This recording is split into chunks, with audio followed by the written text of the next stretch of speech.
and Commissioner Blacknell. Aye.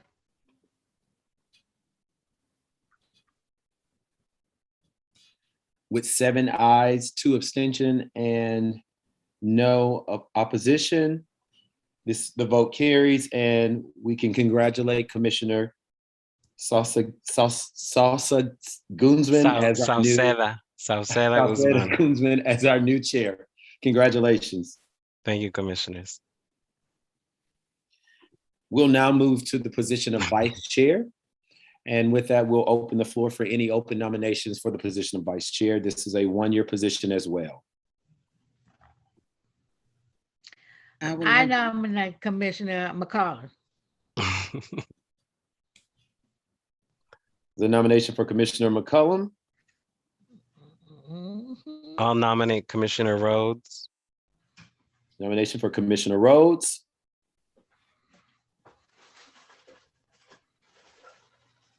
Any other nominations from the floor? Hearing none, we will now close the nominations for vice chair. I'd like to thank the lady for the nomination for Commissioner McCollum, but I respectfully would decline that nomination. I do appreciate that though. With my withdrawal, that will leave the vice chair position or the nomination to Commissioner Rhodes. Commissioner Rhodes, we'll give you an opportunity, 2 minutes to have a speech if you'd like. I just want to say I appreciate now Chair Salsa Guzman for nominating me. I'm for the people and everybody know it. I'm not for any foolishness, and I care about Ivy City. I did have Union Market. Now Rebecca has Union Market, and I will continue to do my work in Ivy City as I've been doing it. I appreciate everyone's support. I love you all, and I'm continue to work hard to make sure that our community has what it needs. Hear, hear. Thank you, Commissioner Rhodes. We'll now move to a vote, and this will be a roll call vote as well.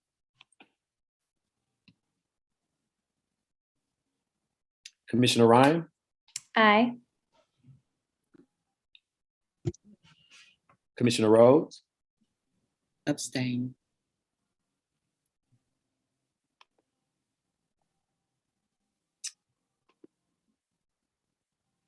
Commissioner Roblin? Aye. Commissioner Cobb? Aye.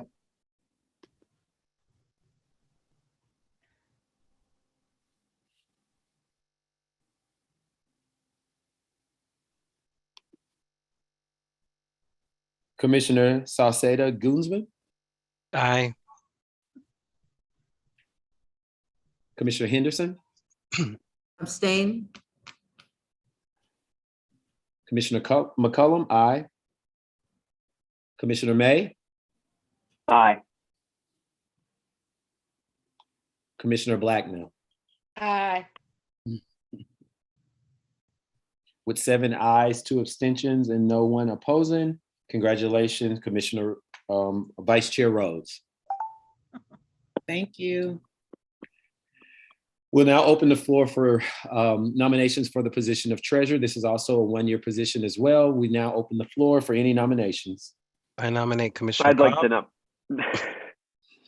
Dave, You same can second nomination. it. I'll second the nomination of Commissioner Cobb. That's for Commissioner Cobb, okay? There's been a nomination for Commissioner Cobb. Any others? Any others? Going once, going twice? Any other nominations? We'll now close the nominations. We have 1 commissioner for the position of treasurer, and that's Commissioner Cobbs. You have the floor for 2 minutes, sir. Thank you, Commissioner, and I want to thank Commissioners May and Salcedo Guzman for nominating me. I was the commissioner for the past 2 years, and I think that we were able to do a lot of great work with the money we had. In the 2 years before I took over, I think we had something like 3 treasurers in 2 years, and our books were just frankly not in very good shape. But I was able to get our books balanced. We were finally able to spend some of that money toward grants that, got people food, gave people masks during COVID, got kids in summer camp, and got them help to school. We were able to do a lot of good work. And, I look forward to, even if we don't have as much money as we did, 2 years ago, I think we can still do a lot of good with grants and community outreach and other things. And I'm excited to get to work. Thank you, Commissioner Cobbs. We'll now move to a vote. This will be a roll call vote. Commissioner Ryan, Aye. Commissioner Rhodes, Aye. Commissioner Roblin, Aye. Commissioner Cobbs, Abstain.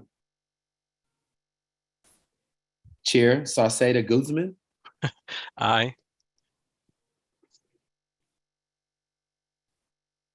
Commissioner Henderson, Opposed.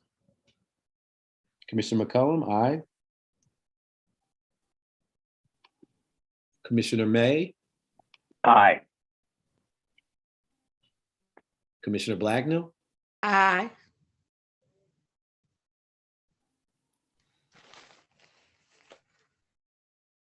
with 7-4, 2 abstentions, and none against. Congratulations, Commissioner Cobbs. We'll now move to the position of secretary. This is a 1-year position as well. We'll open the floor at this time for open nominations. I nominate Reed May. What's that? I nominate Commissioner May. Commissioner May, thank you.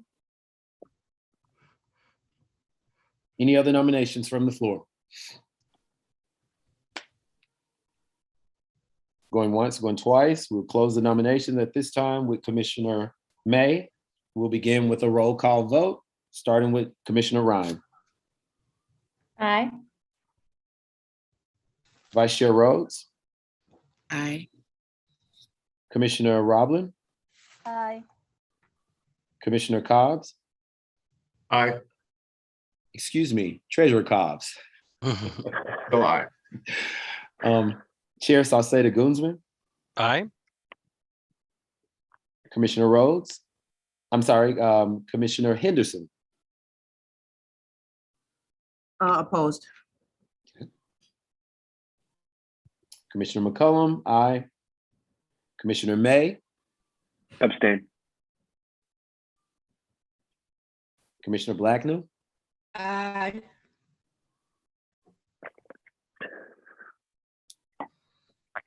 and just for clarity, I think I have everyone, Commissioner Roblin, Aye. 7-4, 2 abstentions, and none against. Congratulations to Secretary May. And I'd like to change my votes for Commissioners Guzman and Commissioners Rhodes. Okay, I abstained. I'd like to change those to opposed. oppose, okay. Commissioner And Henderson. congratulations to you all.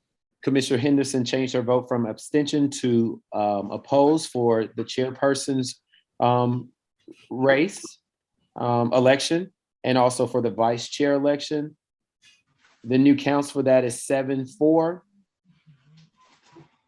1 abstention, and 1 opposition for chair, and the same for vice chair, 7-4, 1 abstention, and 1 opposition.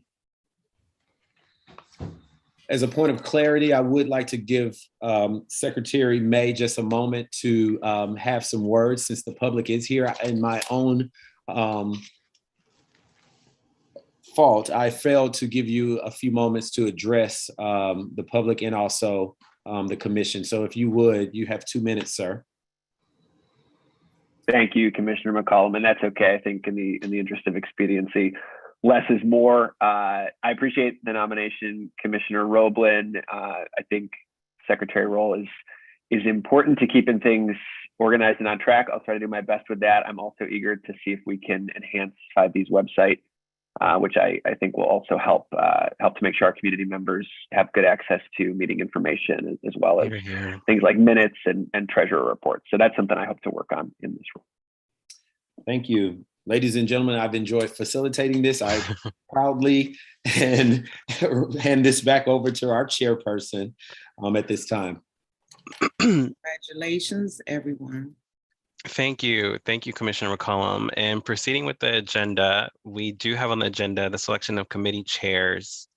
We have committees, standing committees, public transportation, environment and community, businesses and grants, zoning and development. To proceed with holding these, selecting the committee chairs, I'll start with public transportation and accept nominations for the committee chair. Any commissioners accepting nominations may, any commissioners that are nominated may accept or deny the nomination to proceed. But some of these committees are moving all throughout the calendar year. So it would be nice to continue to hold these meetings as we look for committee members here with these committees. Starting with public transportation, are there any commissioners that would like to nominate someone for public transportation committee chair?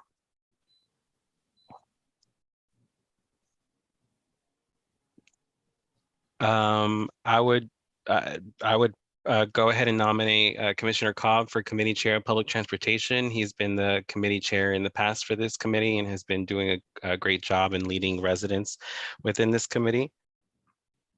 I second it. I have a question. Are there any reports from these committee chairpersons or committees that we can have access to?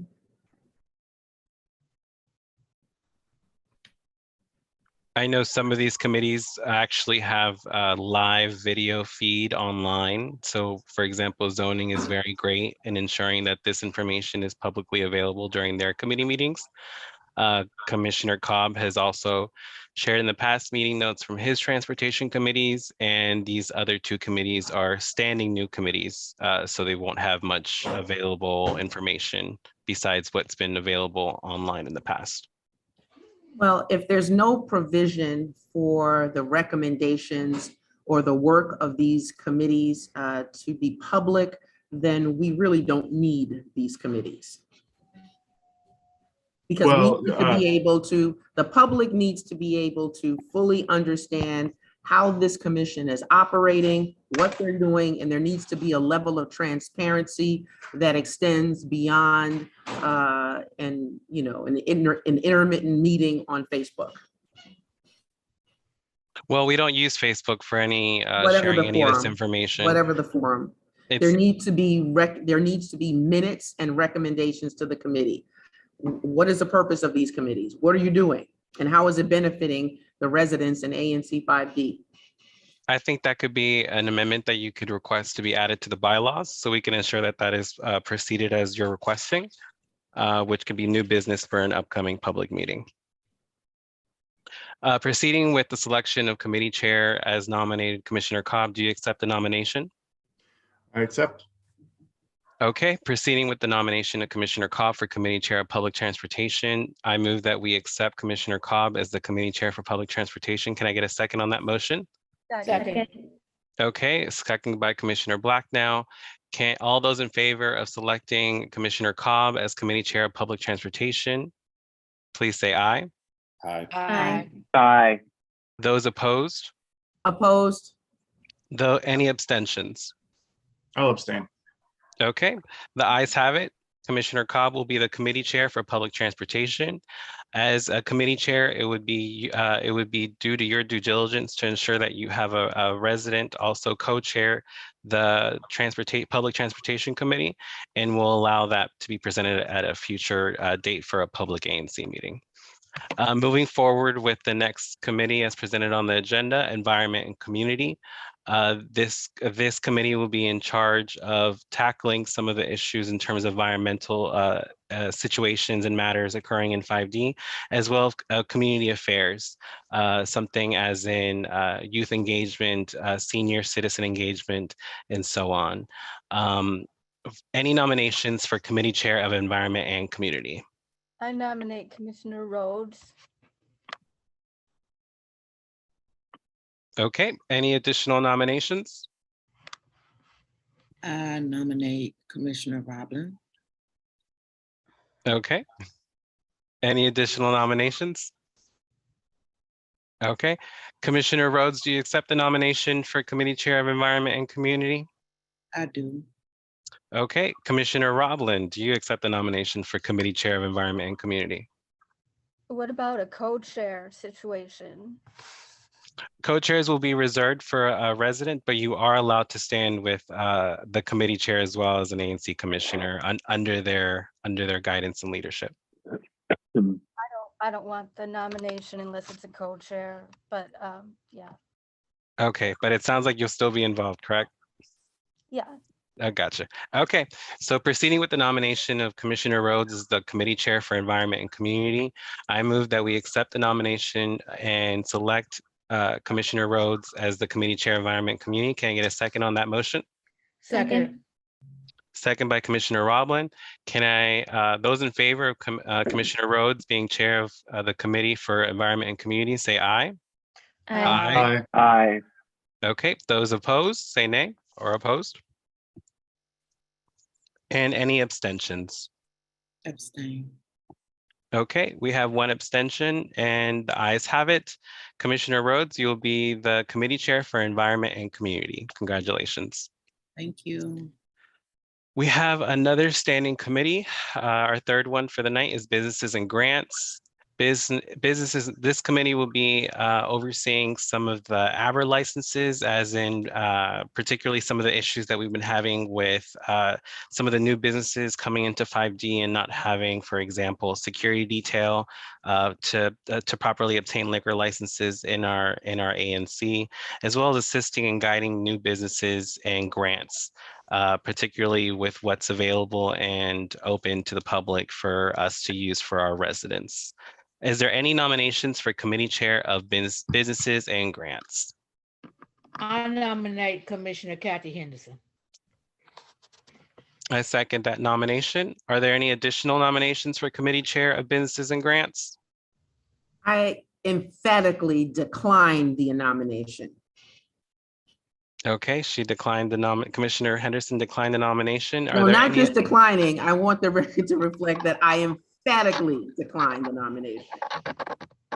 Thank you. Any other commissioners interested in the committee chair for businesses and grants?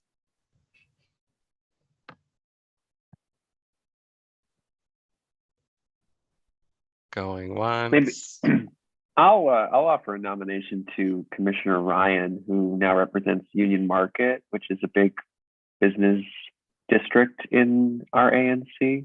Yes. She might be a great choice to lead that commission or committee, rather. Excuse me. Thank you. Commissioner Ryan, do you accept the nomination for committee chair of businesses and grants? I very much appreciate the nomination, but I'll have to withdraw that and decline. Thank you. She has plenty of businesses to take care of already. Are there any other commissioners interested in this nomination for committee chair of businesses and grants? If there's no nominations available to be selected for committee chair, we can leave this business open for a future date. I move that we table this discussion. Can I get a second on that? Second. Okay, second by Commissioner May, I believe. Those in favor of tabling the discussion of committee chair for businesses and grants, say aye. Aye. Aye. Aye. Those opposed, say nay or opposed. And any abstentions? Okay, the ayes have it. We'll table that business for a later date. Selection of zoning and development committee chair. Zoning and development has been a very active committee within ANC 5D, a very helpful committee for those navigating the processes involving zoning, BZA, and development. For those in favor, please nominate a chair for this committee for zoning and development. I nominate Chair Salcedo Guzman. Okay. Any other I second it. nomination? Okay. Any other nominations for committee chair of zoning and development?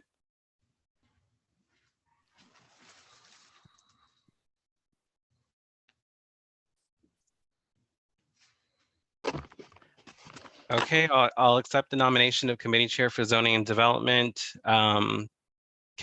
Can someone make a motion to vote on that since I'm the one that's up for that position? Well, discussion, Go ahead. albeit brief. Let me just say this, at least it is a commissioner that is being nominated for this very important committee. It's incumbent upon every commissioner to read for understanding the zoning plans that come before us. We have a serious problem throughout ANC 5D. The problem is much more pronounced in some areas more than others. We have people claiming to be developers, building without permits. I mean, we just have a number of anomalies that are so inappropriate, so disrespectful, and would not be tolerated in any other part of the city. And we've had someone making recommendations to this commission, and apparently the commission was going along with it. That's inappropriate. I expect people, and I think the public expects you don't need to be experts, but you need to read the plans, you need to be engaged. When you get that email about raised permits, you need to address it, and you need to send it out to your community and give the residents in the respective areas the opportunity to address it. And that hasn't happened. People come in, they raise buildings, without permits. We have a lot of work that's without permits, and that's unacceptable and inexcusable. So going forward, if you want to keep this committee and you want to make recommendations, that does not relieve the commission, each commissioner, from reading the plans and knowing what's going on and moving forward to inform each and every constituent in ANC 5D01 through 5D09. Thank you for the comments, Commissioner Henderson. Can someone proceed? Vice Chair, can you proceed with the nomination for committee chair, please? I move to accept Chair Salcedo Guzman as the chair for the zoning commission. Is it the Zoning and Development Committee. Zoning and Development Commission? Committee. Sorry. Sorry. Can Commissioner Rhodes get a second? Yes. Second. Second by Commissioner McCollum. Those in favor say aye. Aye. Aye. Any opposed? Say Opposed. opposed or nay. Opposed. And I abstain. One abstention, one opposed. The ayes have it. We'll proceed with myself as the committee chair for zoning and development. Okay, moving forward with the agenda. I know we're very behind on this, but moving forward with the agenda, we have standing presentations. And the first part of the standing presentations is commissioner reports. Now, we have a fair amount of commissioners that are new to ANC 5D on the commission. And this is a great opportunity just to introduce yourself and talk about any upcoming projects that you want to address to the community as a whole right now. So we'll start doing based on SMDs. 5D01, Commissioner Ryan, if you just want to talk a little bit about yourself and talk about anything that you want to quickly address to the community. Thank you. Hi, it's nice to see some of you and meet all of you. Commissioner Ryan, a resident of the Union Market area. There's nothing specifically I want to address at this time. I'll leave space for other commissioners, my first meeting. So looking forward to continuing to bring questions from the community, projects. We'll have here at least one proposal tonight from a group that's in 5D01 area. So appreciate everyone from the community that came and joined, and looking forward to the meetings coming up. Perfect. Thank you, Commissioner Ryan. Again, Commissioner Rebecca Ryan is in 5D01 in Union Market. Commissioner Sabrina Rhodes, 5D02 in Ivy City. Yes, hello. This will be my second term representing Ivy City. As we know, Ivy City has a lot of issues. Yes, for Mia. Ivy City has a lot of issues. We've been getting on top of that as far as illegal dumping. Also, we are starting our new small area plan. And so we will be engaging with the Office of Planning. They actually have a community meeting at 7 p.m. on January 19th. You can check their website and register for that meeting. That's for the New York Avenue Framework. And we'll also be communicating with you all about upcoming events and issues and meetings. We are planning to meet with Lieutenant Spencer with the Department of the DC Housing Authority about the Lewis Crow Park. So stand by for further information on that. Thank you, Commissioner Rhodes. ANC 5D03, Commissioner Anna Roblin of Southern Trinidad. Hi, my name is Anna Roblin. Actually, you say both Anna, sorry, I apologize. Yeah, everything with the yeah, so really happy to be able to try to help. I'm starting a group of people that are interested in getting together to organize, help with different things. What we're gonna do is decide what we want to work on and then put it into action. And I'm inviting everyone here to join our little group. Right now we have 10 people in it, but I hope to get a lot more. And I'm gonna put my information in the chat, my phone number and my ANC address, which is the same as everyone else's, but 03, of course. So that you can let me know, if you're interested or if you have any questions. I'd love to answer them, and I'd love to work together with you to really do some things on the ground. And also I'm gonna be sponsoring ACLU Know Your Rights in February probably, and would love some input because there are several choices with that. I'd like to know, maybe if you want to put it in the chat, if you want to add disability Know Your Rights, because right now it's just a general, a Know Your Rights is if you have an encounter with the police, what are your rights? What should you do? What should you not do? That's known as KYR, Know Your Rights.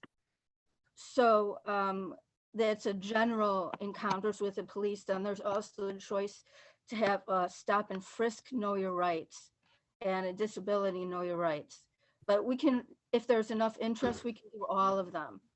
But yeah, so I will let you all know the date on that, when we get it. And probably be by Zoom. We could do it in person, but I think it'd probably be a little better to do it by Zoom. Okay, thank you, Commissioner Anna Roblin. The 5D04, Commissioner Stephen Cobb, Central Trinidad, I would say that you were pretty much covering. I think that's about right now. Yeah. Thanks, Commissioner. I'm Stephen Cobb. This is my second term. I've been serving since 2020. I have nothing impending or time sensitive going on in my S&D at the moment. So I'll just say that if you have any questions, comments, concerns, please feel free to reach out. I will drop my contact information in the chat, and I look forward to working with everyone. Thank you, Commissioner Cobb. I am Commissioner of 5D05, which encompasses Northern Trinidad and Mount Olivet, bordering Ivy City. This is my second term as an ANC Commissioner. For those that don't know me too well, again, my name is Salvador Sauceda Guzman. Sauceda Guzman is my last name. As a Latino, I represent and take pride in both the names of my parents. Born and raised in the DMV. Born in the DMV and raised in DC, I would say, because DC definitely raised me. I live here in Trinidad.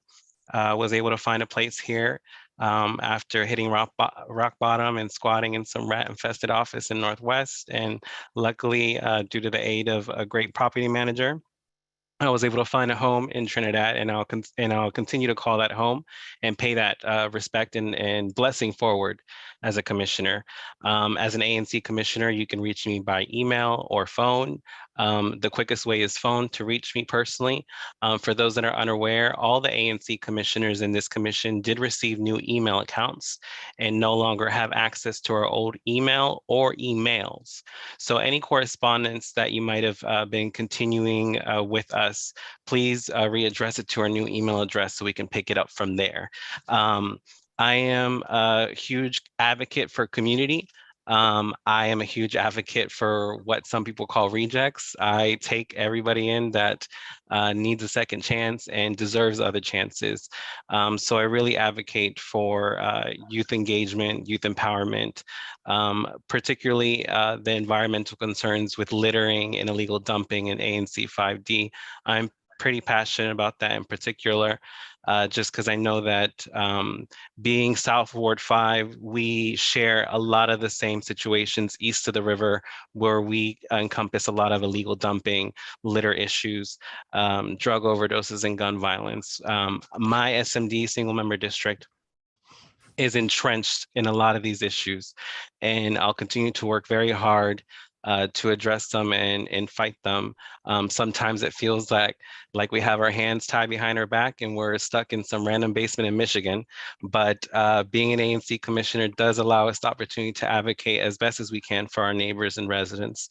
So again, the best way to reach me, again, is particularly through phone. You can find my phone online, and I'll share that information at the end of the meeting. But just to be aware, I do take this as a calling. I don't do this for any benefits or power or titles. I do this because I enjoy to serve. I enjoy to serve my community, and I'll always serve my community for as long as God allows me. And with that being said, I do refrain at times my energy from certain folks and actors that I don't believe sometimes are the best have the best intentions.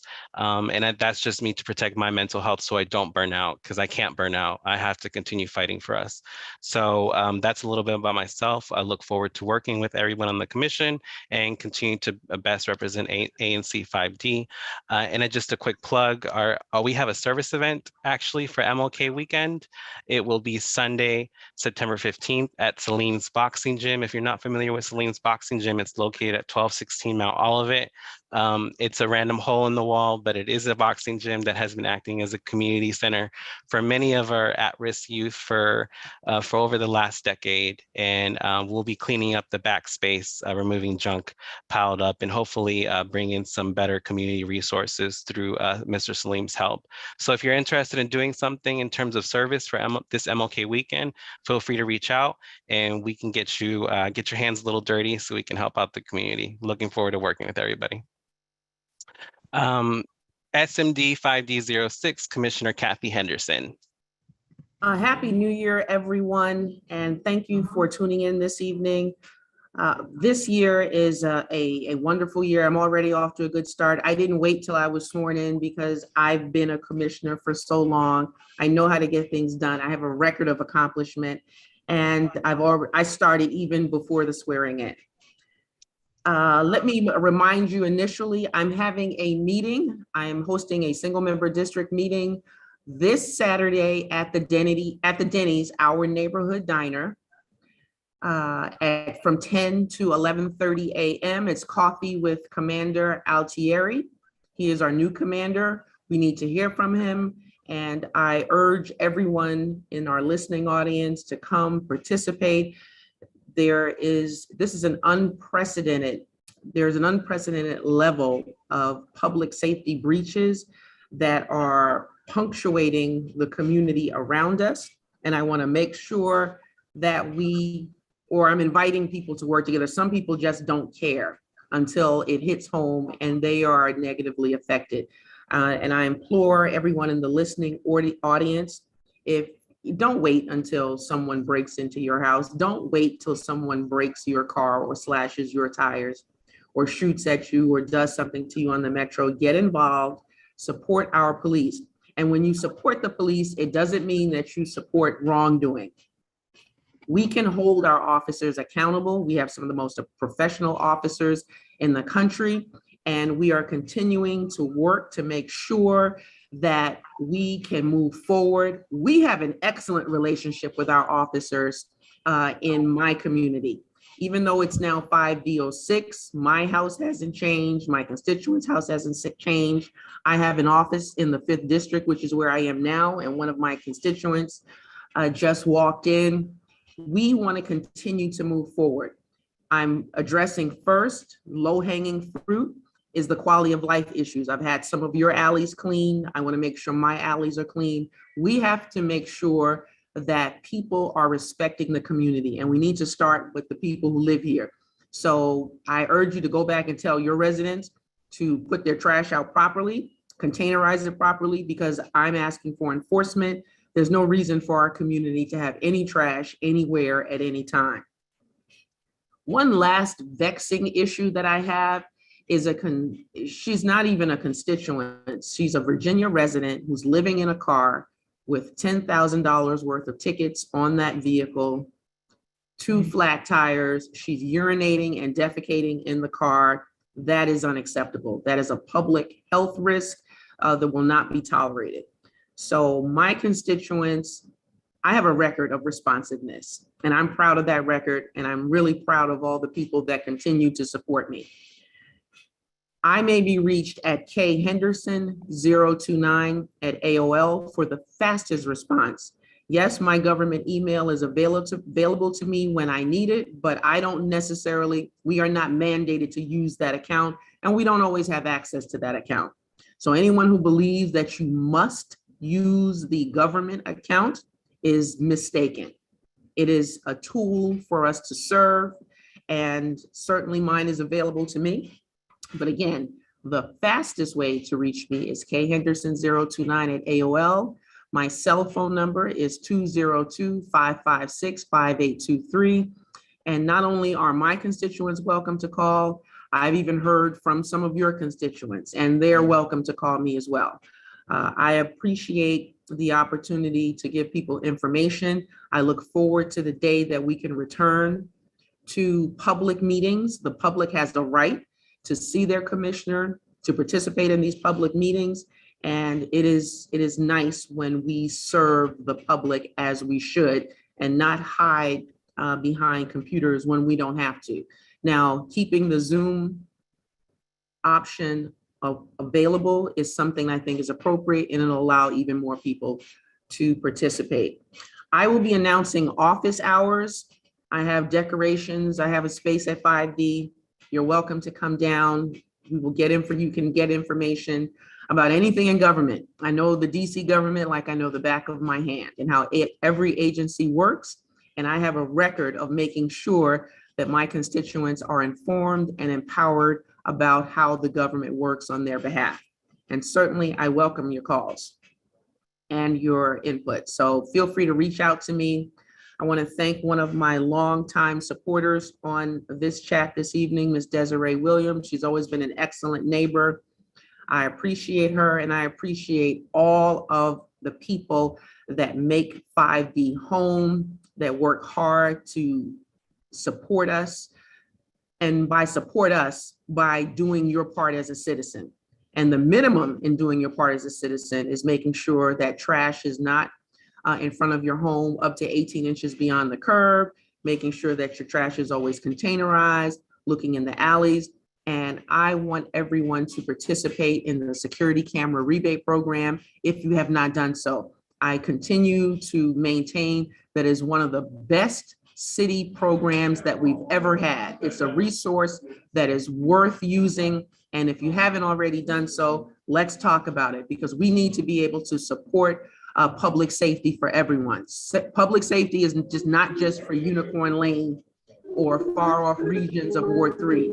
Public safety is for everyone. And thank you for coming out this evening.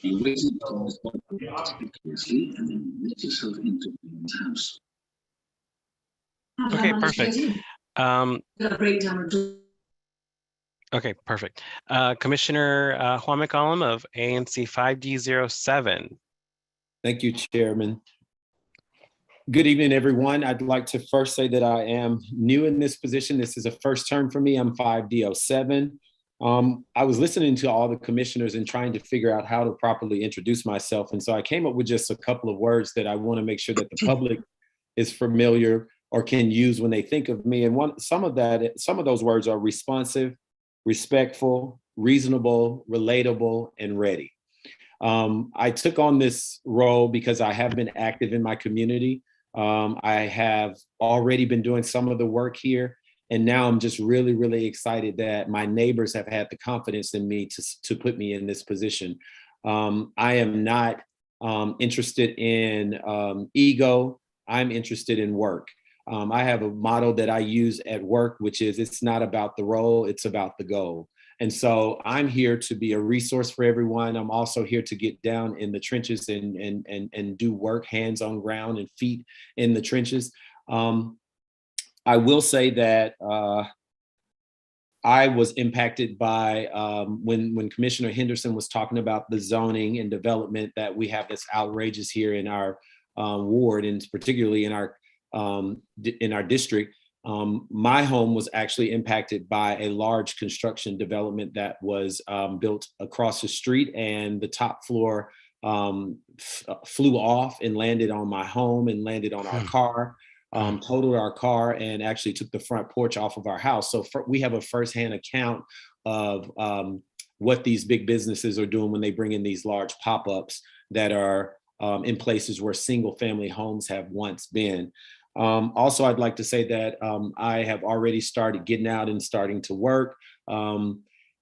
H Street and H Place here in my single letter district, there's an alleyway that this particular alley has apartments that backs up also to single family homes. And so there's a little bit of disagreement with who's responsible for cleaning that alley. And this alley has been very, very, very, very bad for some time. And so today I was speaking with DPW about the issue. I was not aware, in my own admission, I was not aware that DPW does not clean alleys in the winter. I was told that during the winter months that they clean leaves. And so they'll start back the cleaning of alleys in March. But I wanted to definitely let my constituents who may be here tonight know that I did hear their cry. I've also gone and walked it myself and seen what's going on in that back alley. And it will be my intentions to be sure that that alleyway is cleaned very soon. I also would like to recognize two of my neighbors and constituents, Skip Keats and also Aaron French.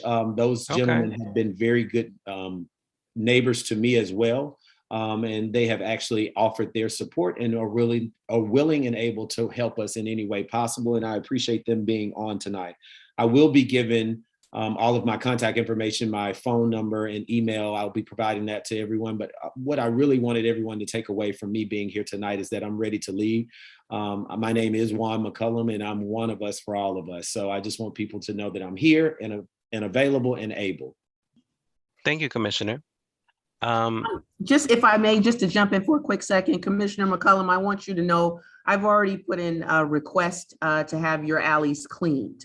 So that response that you got from DPW, it's unacceptable. The alley is a hot mess. I have lots of photos, some of which I have here with me this evening.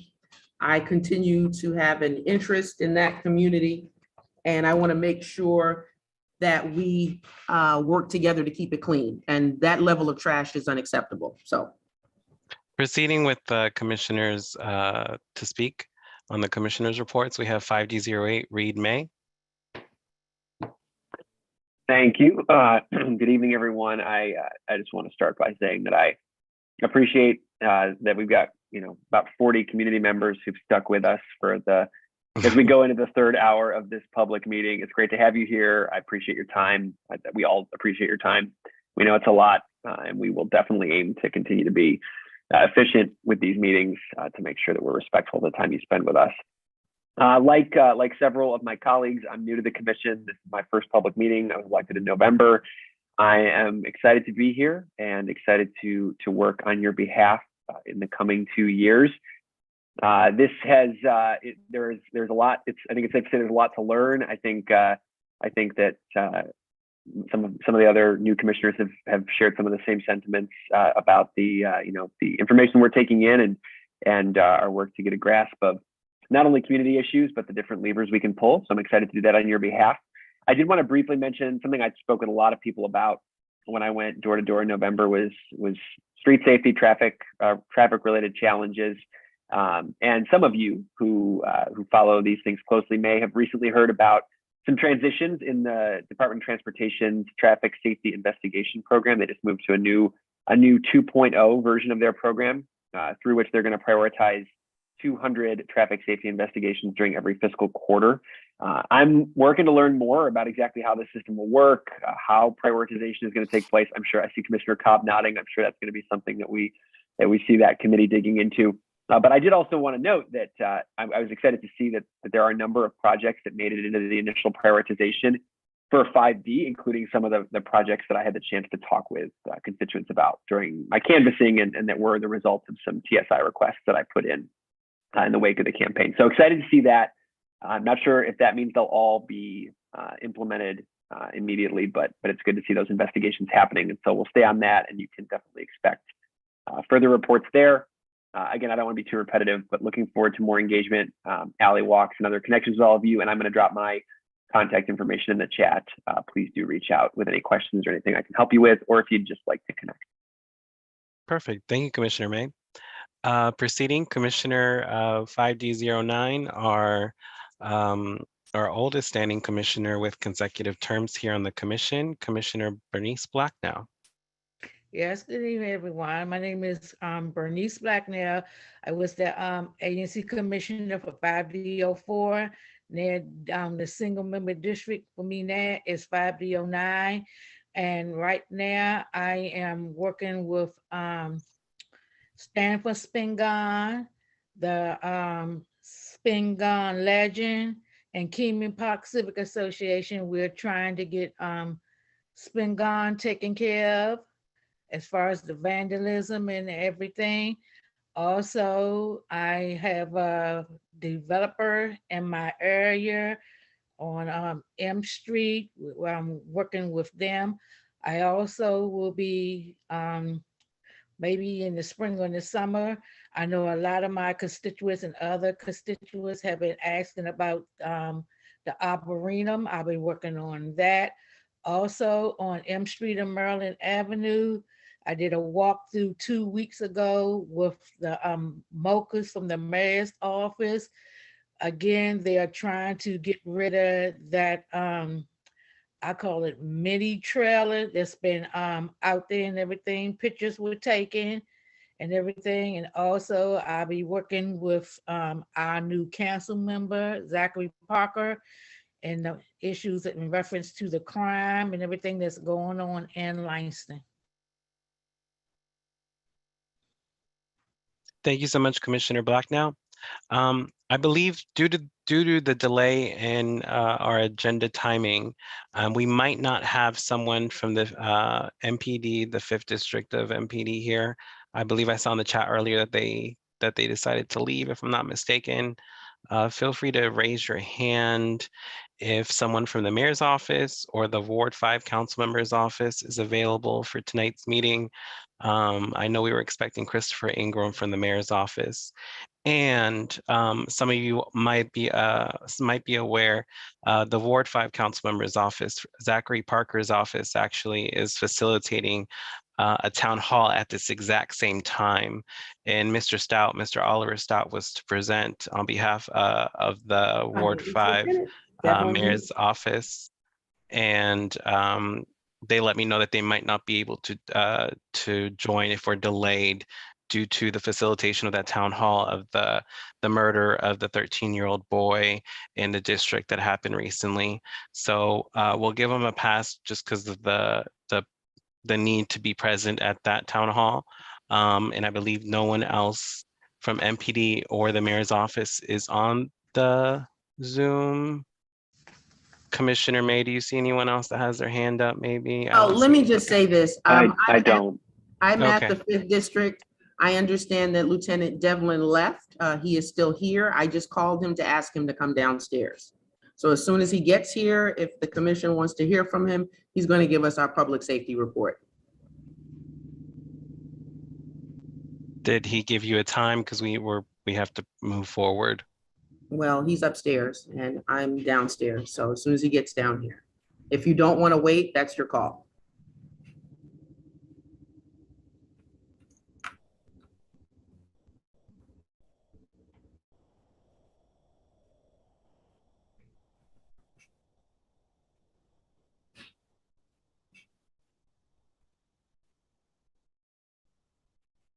But I will, if the commission chooses to not wait, I put in the chat that, you know, the comments, I'm going to report them to Commander Altieri, and I'm going to.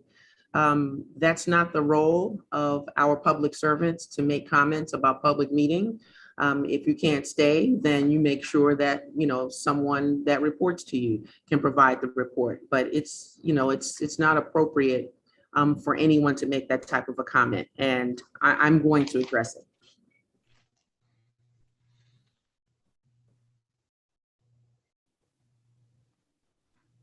So moving forward, just confirming that no one from the mayor's office will be speaking tonight, nor due to the lack of availability on other pressing matters from Ward 5 council member's office. We'll wait for the public safety report once I'm sorry, you said it was Lieutenant.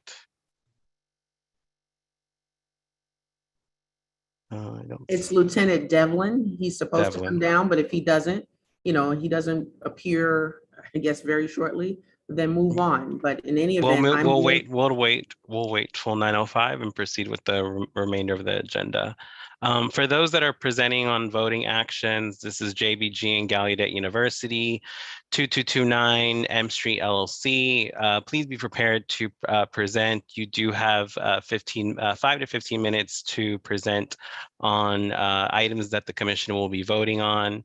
And we also have the support for conversion of the Pepco lot in Trinidad by Commissioner Cobb, who also will be presenting on that to give us an update on that current matter. But moving forward, we're almost at 9:05. Is JBG and Gallaudet University, are those folks ready and able? Good evening. Yes. Hi. Perfect. Yes, our team's ready. Okay, Mr. Ferris, do you have the abilities to share your screen if needed? We would like that, if possible. Do you have the ability? Let's see. I believe, Michi, are you able to pull up the plans? Commissioner Salcedo, mind if I may just say something really quick? Go ahead, Commissioner. Because of my job with the federal government, I have to refrain from participating or voting on matters involving housing and housing law. So as a result, BZA cases and zoning commission cases, I just need to step away from. So if you see me turning off my video, I'm not ignoring, I'm just removing myself to be safe. Thank you for clarifying, Commissioner. Okay, So- Mr. Ferris. Oh, sorry. Oh, is there someone? I can't see if Oh, someone. one team coming in as yeah. well. Go ahead, Oliver, sorry. I will be sharing. Oliver Link from Seldorf Architects, who will be presenting. I will be sharing the screen, and it looks like I have the ability to do that. So whenever Okay. we're ready, let me know. Okay, go ahead. Okay, great. Let me just.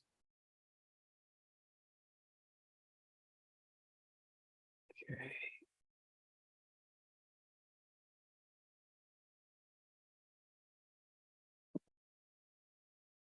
Commissioners, I would ask if you at this time just turn off your video feed so we can have the ASL interpreter spotlighted the most alongside of the presenters. Thank you. Whenever y'all ready, we can go ahead and start. Time is 9:06. Okay. Yep, agreed. Good evening, everyone. I'm Robbie Saklaridis. I'm Vice President of Development with JBG Smith, and I'm representing the Gallaudet JBG Smith partnership that's leading the development titled the 6th Street development. I was hoping to have a visual up so you can see where everything is. Can everyone see my screen? I'm seeing a white screen. You're not seeing the presentation? Oh, No, we're seeing a white screen. okay, let me try again. How about now? Yes, that's it. Thank you. Okay, Sure. the next slide, please, Oliver. Okay, so the 6th Street development in total consists of 4 parcels. As outlined here, parcel 1 at the south end is focused on University. It's the purple one, actually, Oliver. That'll be a university building. Parcels 2 and 3 are across from each other on 6th Street, and parcel 4 is up at the north end of 6th Street at Penn. So all 4 parcels have gone through on one PUD application, and their stage 1 PUD was approved with the ANC's support, and we are now coming back tonight with a stage 2 PUD presentation for parcel 4 only. For those of you who have been attending meetings all year, you've seen us a few times. Our parcels 2 and 3 received stage 2 PUD approval, again with your support, about a year ago in January, and we're hoping to break ground on those parcels this coming year. Parcel 4, the one we're talking about tonight, is now coming through with the stage 2 application, and our zoning hearing is next month, February 13th. So we presented to the ANC a few times, once in June and then again in September, and to the zoning committee in September as well. There's nothing new in this presentation tonight. It's still all the same stuff you guys have seen, with some tweaks that we worked on with Sabrina, and we've now talked to Rebecca, who's taken over sort of the single member district. So we're pleased to present the stage 2 PUD package to you guys for parcel 4 this evening. And for those who don't know, the stage 1 approval comes with your height and your density and your community benefits and amenities. And the stage 2 is focused primarily on the design. So as soon as we can, we'll get it over to the architects to sort of walk you through the design of the building. And we can turn it over to you guys for questions, but we're really excited. All right, I'll let my colleague know. Hi, everyone. Nice to see you all this evening. My name is Nick Anderson. I'm one of the development managers with JBG Smith. So up on the slide right now, we have our approved stage 1 community benefits and amenities package, and this was approved with full OP and ANC support. And so first and foremost, before we get into the full list, in terms of neighborhood development, the uses and benefits we're proposing for our project are all net new to the site and neighborhood. We will be providing approximately 60 units of affordable housing as part of the project, and the majority of those units are at the 50% MFI level.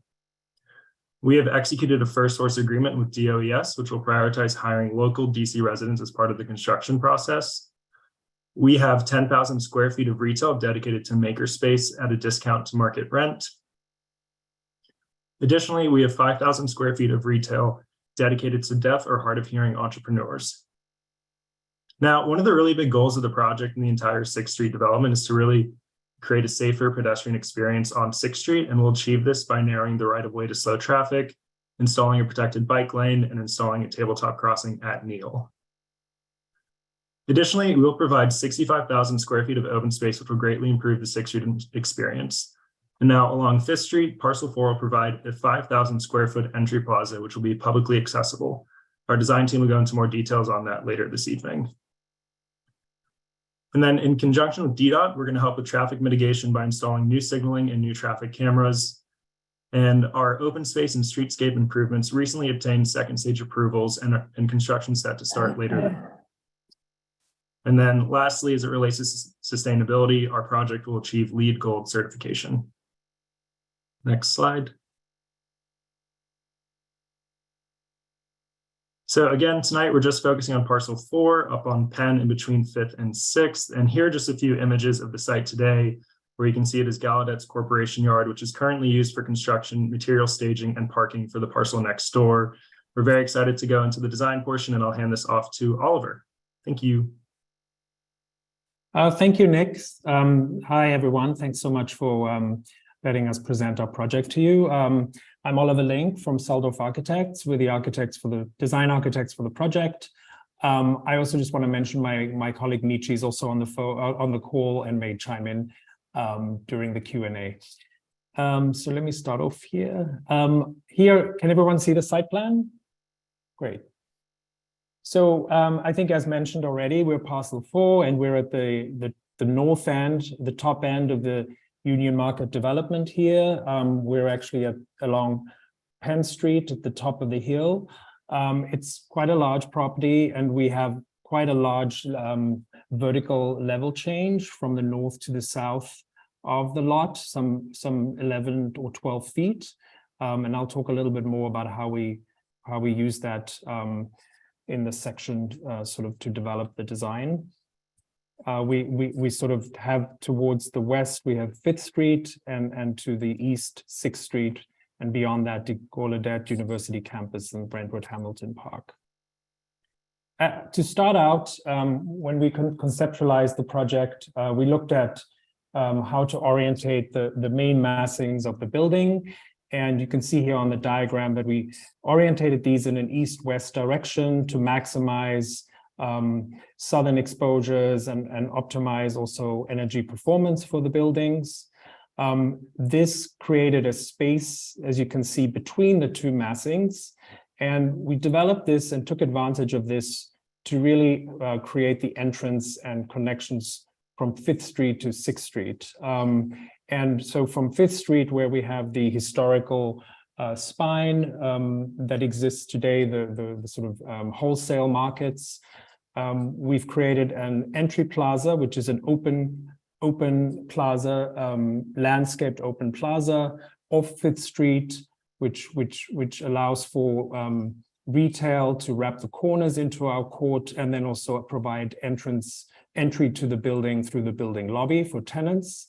Through this lobby, we go through into another green space, which is a sunken courtyard, and then up and over onto the 2nd floor, we have a sort of green amenities rooftop for this 2nd floor with views from that rooftop into the Brentwood Hamilton Park. So we sort of created a sort of a green connection from 5th Street through to 6th Street.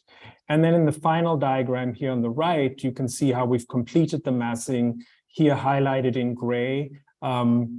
We have the main component between the two massings is what we call a sort of a bridge building that links the two massings together. The sort of concept behind that is that this bridge building is articulated very differently from what you see as the two long massing buildings. And it actually goes further to interrupt these massings and create 4 identical corners that are articulated in one type of material versus the bridge being articulated in a very different type of material and architectural articulation. And I'll talk a little bit more about that as we get through to the visuals. Here in the section, we're running east-west. So from the 5th Street, just to reinforce what I had mentioned earlier on from our historic spine of the sort of wholesale markets, we come through into the entry court, an open court, an extension of the sidewalk landscape, which takes you through under this bridge building into the lobby and then into our amenity spaces with the sort of visual connections back to Brentwood Hamilton Park and the sort of more green spine that 6th Street will become with more trees as well as bike lanes in the future. So here to talk a little bit about our plan arrangement. As I mentioned, we have from the north to the south of the site, we have a sort of a 11-foot vertical height difference. And we've taken advantage of that by creating 2 ground floor planes, 2 ground floor levels, really. This is the lower ground floor, which sort of starts out at the southern end.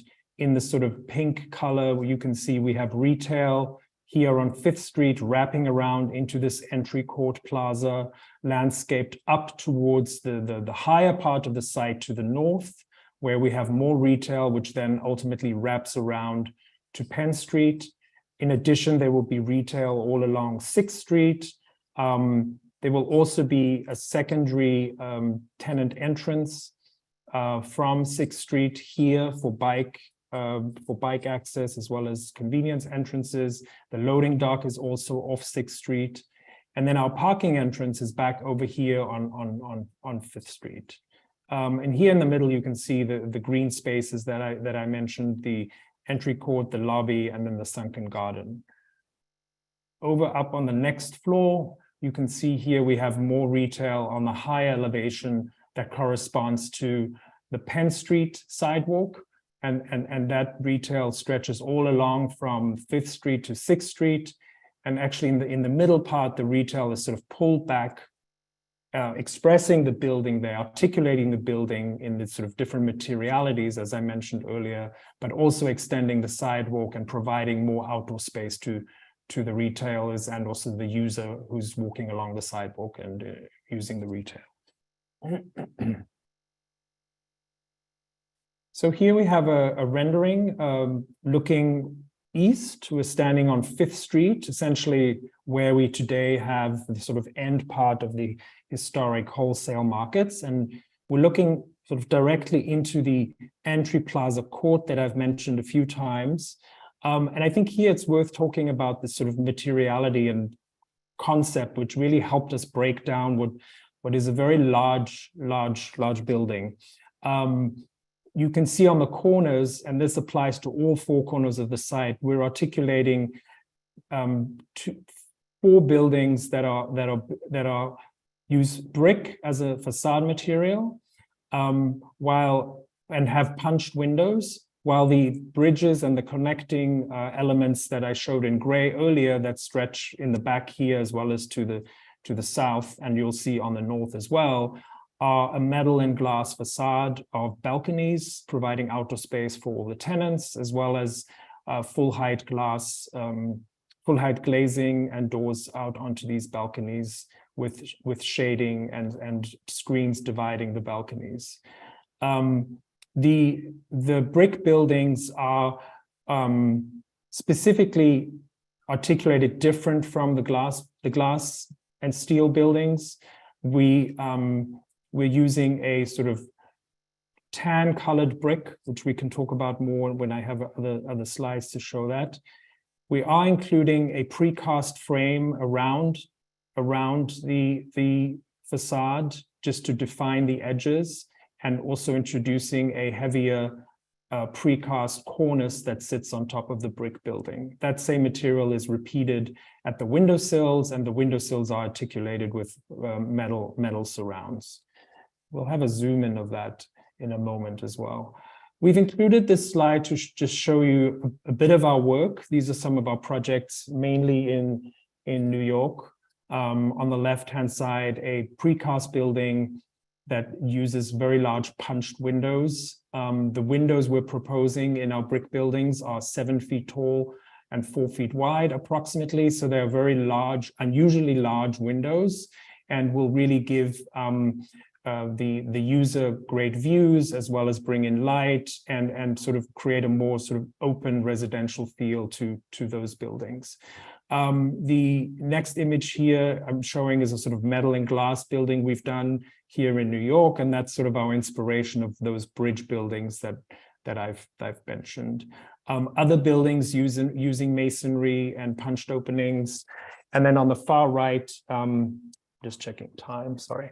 On the far right, another brick building here on the west side in New York, where we've used running bond brick with punched windows that are also framed in metal sleeves. Just giving you an idea of some of the variety of the brick we've used on projects. We're very interested in using a stacked brick on this project. So something like in this image here, or the images to the right, as you can see. The top Mr. right, Oliver, we're coming on time, so if Okay. you want to complete your presentation so we can allow questions from the commission and the public. Okay, well, let me skip ahead then. This is a view from Penn Street and 5th Street. I want to give my colleague, our landscape architect, a minute to talk. Just a zoom in here of that court that shows you some of the elements and the articulations I've mentioned before, and then a dusk view from 6th Street, and then I'll hand it over. I think, Sophie, are you on? Yes, I'm on. Okay, well, let me skip ahead then. This is a view from Penn Street and 5th Street. I want to give my colleague, our landscape architect, a minute to talk. Just a zoom in here of that court that shows you some of the elements and the articulations I've mentioned before, and then a dusk view from 6th Street, and then I'll hand it over. I think, Sophie, are you on? Yes, can you hear me? I'm sorry I cut into your time. You'll probably have to do Oh. this very fast. No worries, I'll try to go as quickly as possible. So here we're just taking a closer look at the overall roof plan to more clearly see the number of green open spaces on the site. So we have several planting zones along 6th Street, Penn Street, and 5th Street, and these large flex zones that will guide people through the entry plaza. We have an expansive pet park on the which will be accessible to residents. On the 2nd floor of the building, also an amenity terrace with lush garden rooms that will be observable from the public sidewalk, really helping to green the building from the ground up.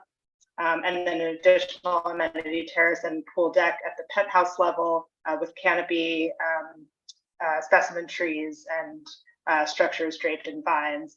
And all of the planting zones here on site will include a wide range of perennials, grasses, shrubs, and trees that are all native to the Chesapeake Bay watershed, which are very crucial for local pollinators. Here, we're just looking at several case studies of other entry plazas of similar size and scale, looking at other successful elements like bench seating integrated with tree planters, kind of enticing aesthetic of materials and plantings, charming pocket park with dappled shade from a simple tree grove and movable furniture, and then buffer planting at the building edge. Yeah, you can skip to the next. It's really important for us to follow desk-based design principles as much as possible in all of the outdoor spaces.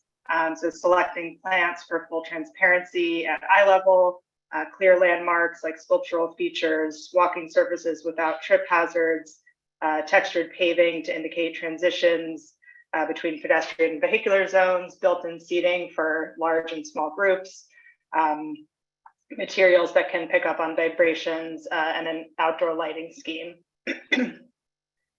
So here, just looking more closely at the entry plaza, we really wanted to create a space of calm repose in the heart of the neighborhood.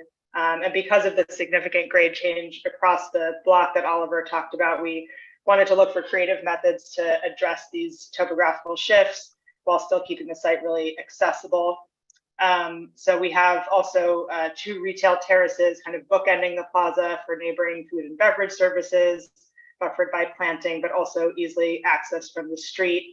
And then this terraced lush planting and hardscape materials that function as retaining edges and seat walls and steps, as well as spaces for small gatherings with movable and flexible furniture. And this is just a view from 5th Street, looking into the entry plaza. I think that's it, right? Yeah. Okay, perfect. Stop Commissioners, sharing. Oh, thank you. Commissioners, are there any questions for JBG on this project? Yes, if I may jump in here. Kudos to you for, an excellent project. I do have some concerns. I'm glad this is a gold LEED, a LEED gold design. Commissioner, is someone speaking in that room? We're having trouble hearing you. Can you hear me now? Oh, give me 1 second.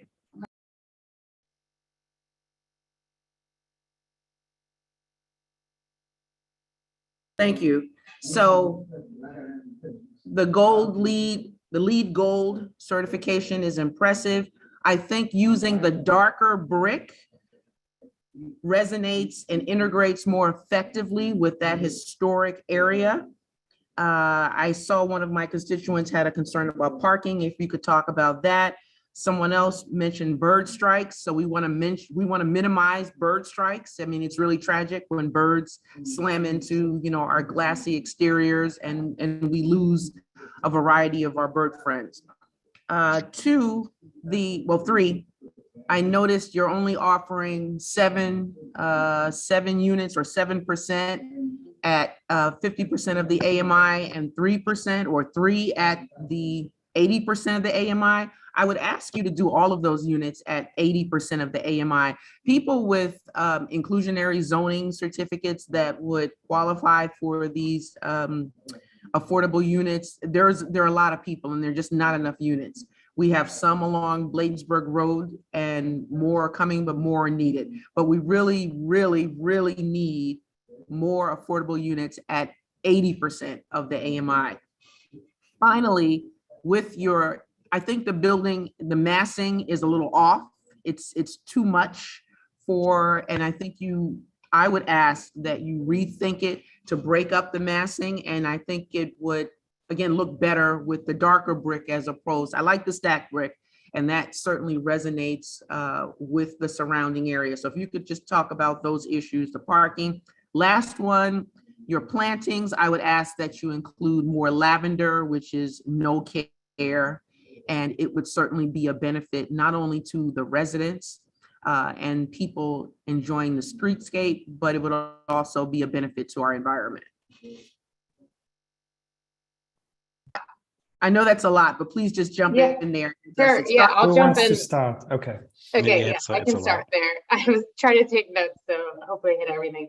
On parking, this won't affect anyone's current parking. So the only people currently parking on the site are the construction workers for the building next door, and they will only be parking there for a few more months. So really, it's a vacant lot that has no current residents. The question was about long-term parking, future parking. Future parking, we're providing two below grade levels of parking for the residents in the building. But no one will be displaced in terms of units or parking for the construction.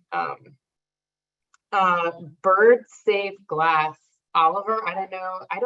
I think any glass we would use here is reflective and not like clear. I mean, I don't know. I'm not quite sure how to answer that yet. I'm not a glass expert, but I don't know if you have any experience. I could speak a little bit to that, Oliver. Thanks, Michi. Sure. Yeah, go ahead. Hi, my name is Michi. I'm Oliver's colleague who he mentioned might chime in after the fact. So we will continue to develop the specification of the glass as we get into the later documentation of the project. And when I say that, the kind of building performance to achieve LEED Gold is tied to kind of the technical aspects of glass. In any case, highly reflective glass is like a mirror, and that is more dangerous for birds than a less reflective glass. So if you have a very shiny building, they're more likely to fly into the building because it's reflective of the landscape around it. In any case, we intend to do a low reflective coating on the glass. Thank you. And I'll add that the balconies where most of the glass is are also set back with overhangs, so, and the vertical columns and the railings. So that may also help break up the facade and deter the sort of possible confusion of them flying into the glass as well. Next was the AMI mix and levels. And that was actually determined through an extensive process working with the ANC Office of Planning and the Zoning Commission as part of our stage one.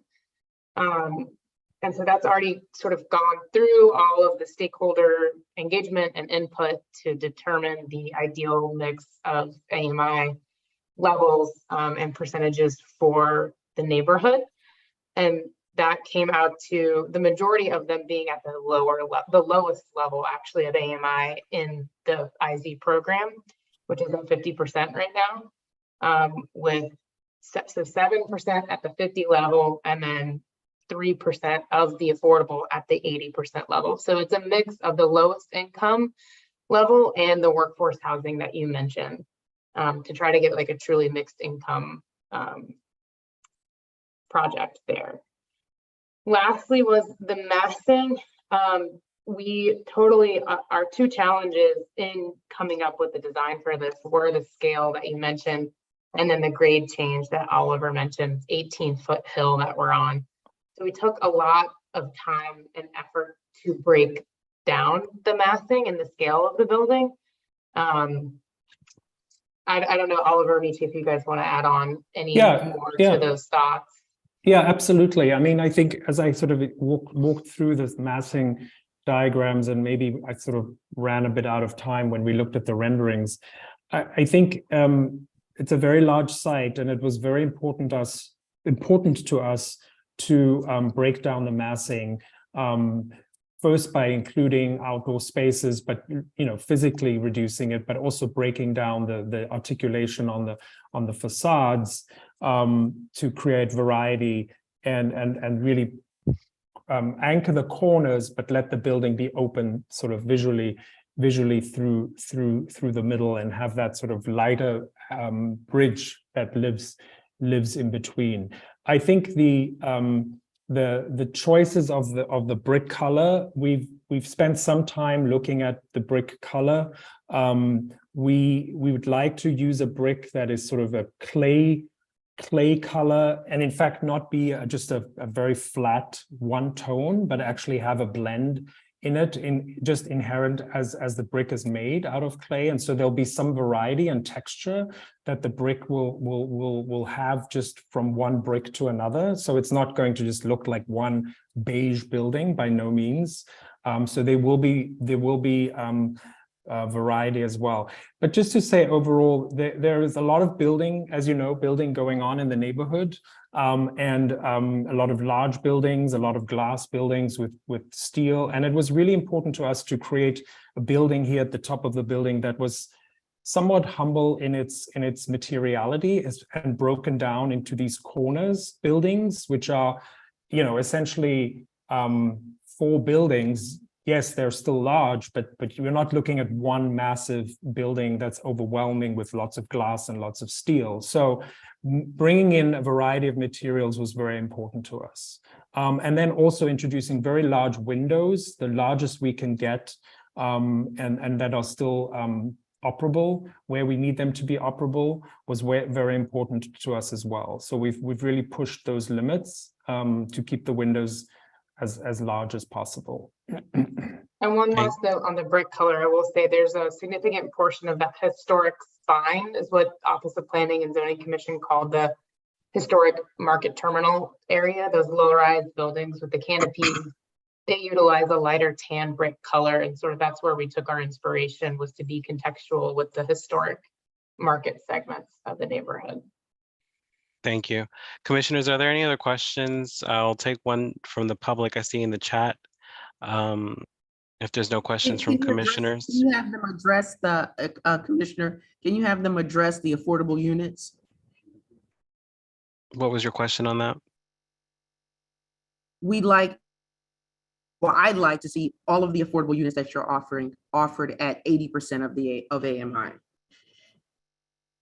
Yeah, Sorry, I thought I addressed that earlier on. Right. Sorry, Lawrence, do you want to clarify? Maybe I wasn't. Yeah, just to chime in and to just underscore some of what Robbie already said, but the affordable housing and the rest of the benefits and amenities package for the PUD was something that was set at the stage 1. So there's a kind of a 2-stage process for PUDs. There's a stage 1 where you deal with the benefits and amenities package, the overall massing and the level of density that you're proposing for the site.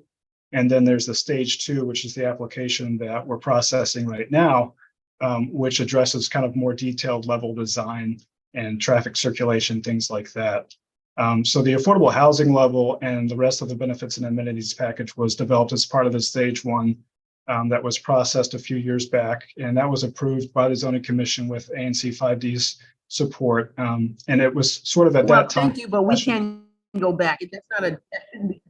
We'll proceed with the question from the public. The question from the public is: does this new project affect any current Ward 5 ANC 5D residents and their ability to secure parking, natural lighting, or potential future solar projects? No, so that I would say no, it does not impact any current residents, and that the site is not open to public parking or residential parking right now. So if anything, it's adding. We will have, I think, what is proposed around 50 retail parking. So there'll be more public parking as a part of this project. Access to natural light. We have across east and west are no residents. There's the park and then low-rise retail. To the south is a residential building that is built with a courtyard to sort of go hand in hand with our design by DC code. So the way that setbacks and everything are required, preserve access to natural light for residents. No one lives there now, so technically the answer is no. There's no residents affected by this. Okay, perfect. We'll proceed with this voting action item. You all are requesting our support on this PUD. Confirming, when is the hearing date for this project? February 13th. February 13th. So that is the same day as our actual public ANC meeting, and this is the third time presenting on the project. So I make a motion. I move that we support this case, this PUD at 1331 5th Street Northeast by JBG and Gallaudet University. Can I get a second on this motion? Second. Second by Commissioner May. Those in favor of supporting this Discussion. I think we Ari should. already made a motion on the floor. We need to keep it going. Discussion. We need to proceed, Commissioner. We're very behind.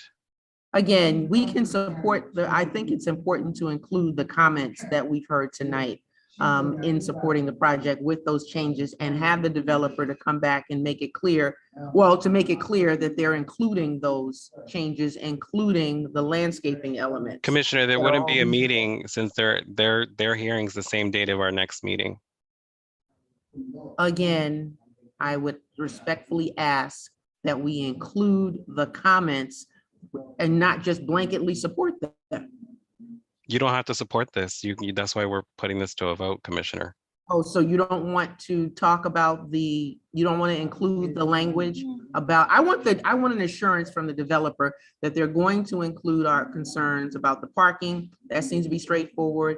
The bird strikes, less reflective glass, some efforts to make sure that the brick resonates more with not just Gallaudet and the market area, but there's also a residential component along Florida Avenue that's also a consideration. So we don't want blonde brick. It should be clay. I think they explained themselves why they decided to proceed this way. Well, just include those things, and especially the AMI issues, the affordable housing components that have already been addressed in the first part of this project. I don't think you're understanding what I'm asking. Is that to ask? You're not being clear. That we include the items that we've discussed in that letter of support, so that we can make it clear when they go to their hearing.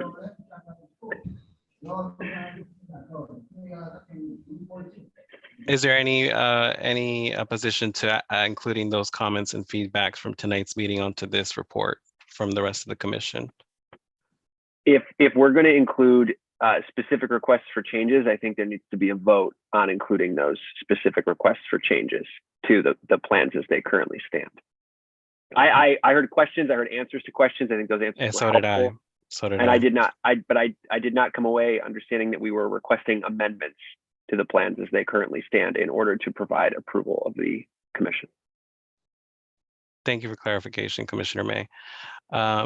Moving forward, I make a motion that we support this PUD project, and in recognition that JB&J and Gallaudet University will take the comments and feedback presented at tonight's ANC meeting onto this project for their hearing on February 13th. Can I get a second on this motion? Second. Second by Commissioner Blacknell. Those in favor of supporting this PUD as presented with additional comments and feedback as presented by Commissioner Henderson and other ANC commissioners on this commission. Those in favor say aye. Aye. Aye. Aye. Those opposed? I oppose. Okay. That's And Commissioner Rhodes. thank you, Commissioner Rhodes. And any abstentions? Abstain. Okay, one abstention, one opposed. The ayes have it. Folks, for this project, we'll be in touch with ensuring that feedback that you've received today is included on this project moving forward. I believe this is under Commissioner Ryan's SMD, so we'll work closely with her to ensure that this information is brought back to the right folks on this project. Thank you so much for coming out tonight. Thanks, Absolutely. everyone. Thank you for your time. Thank you. Thank you. Thank you. For our ASL interpreters, I know we have you until 9:30, so it's 9:41. I appreciate the extra 11 minutes that you've given us thus far. We do have the closed captionings on here. If we can't save you for another 20 minutes or so, I understand that we only have you allocated to 9:30, so we appreciate the time you've given us thus far in this meeting. I'm sorry it's been a little bit delayed, but we're moving at least with the agenda, and we only have these last three items to address. Moving on to an additional, our second voting action item presented on the agenda, we have an additional PUD ZZ case 22-21. This is at 2225 and 2229 M Street Northeast, presented by 2229 M Street LLC.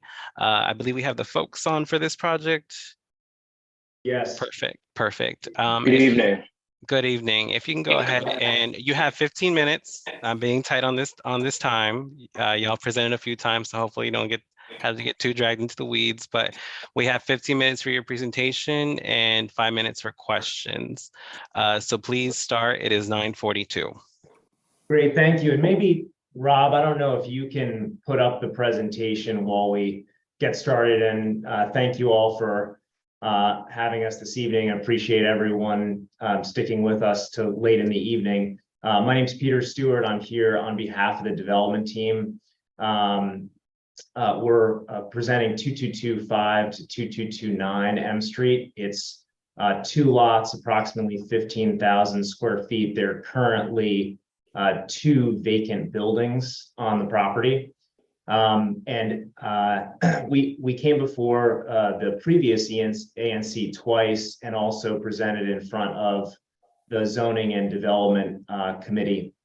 And we received feedback that the community wanted more input and wanted to work with us more. So we've had 2 additional community meetings since that time, and we're here today to share the latest plans and hopefully elicit some more feedback from you all, and as mentioned, either have a vote this evening or at the next meeting in February. We're going before the Zoning Commission on February 16th.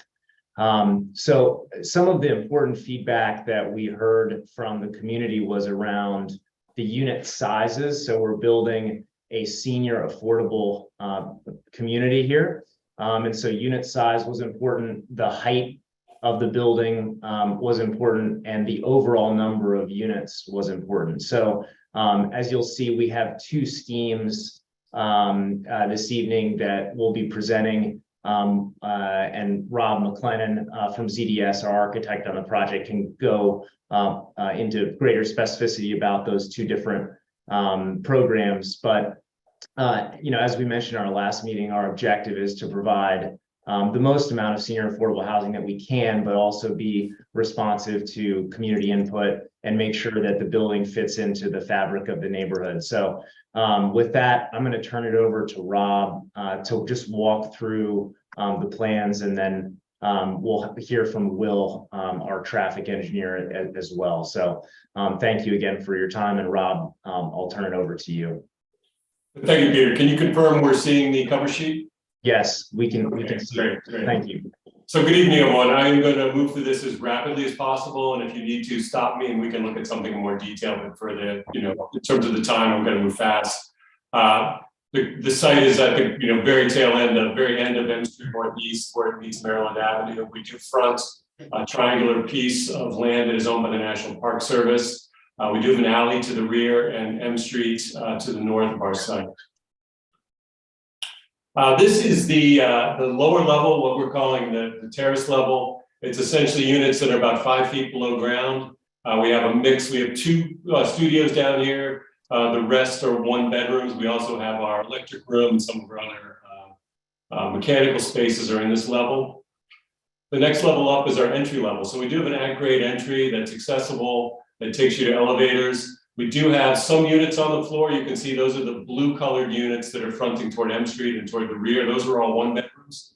Then we have a mailroom, leasing office, and finally a community room and a fitness center as well on this floor, with a couple bathrooms. Again, this is meant for the residents, to be an amenity to the residents.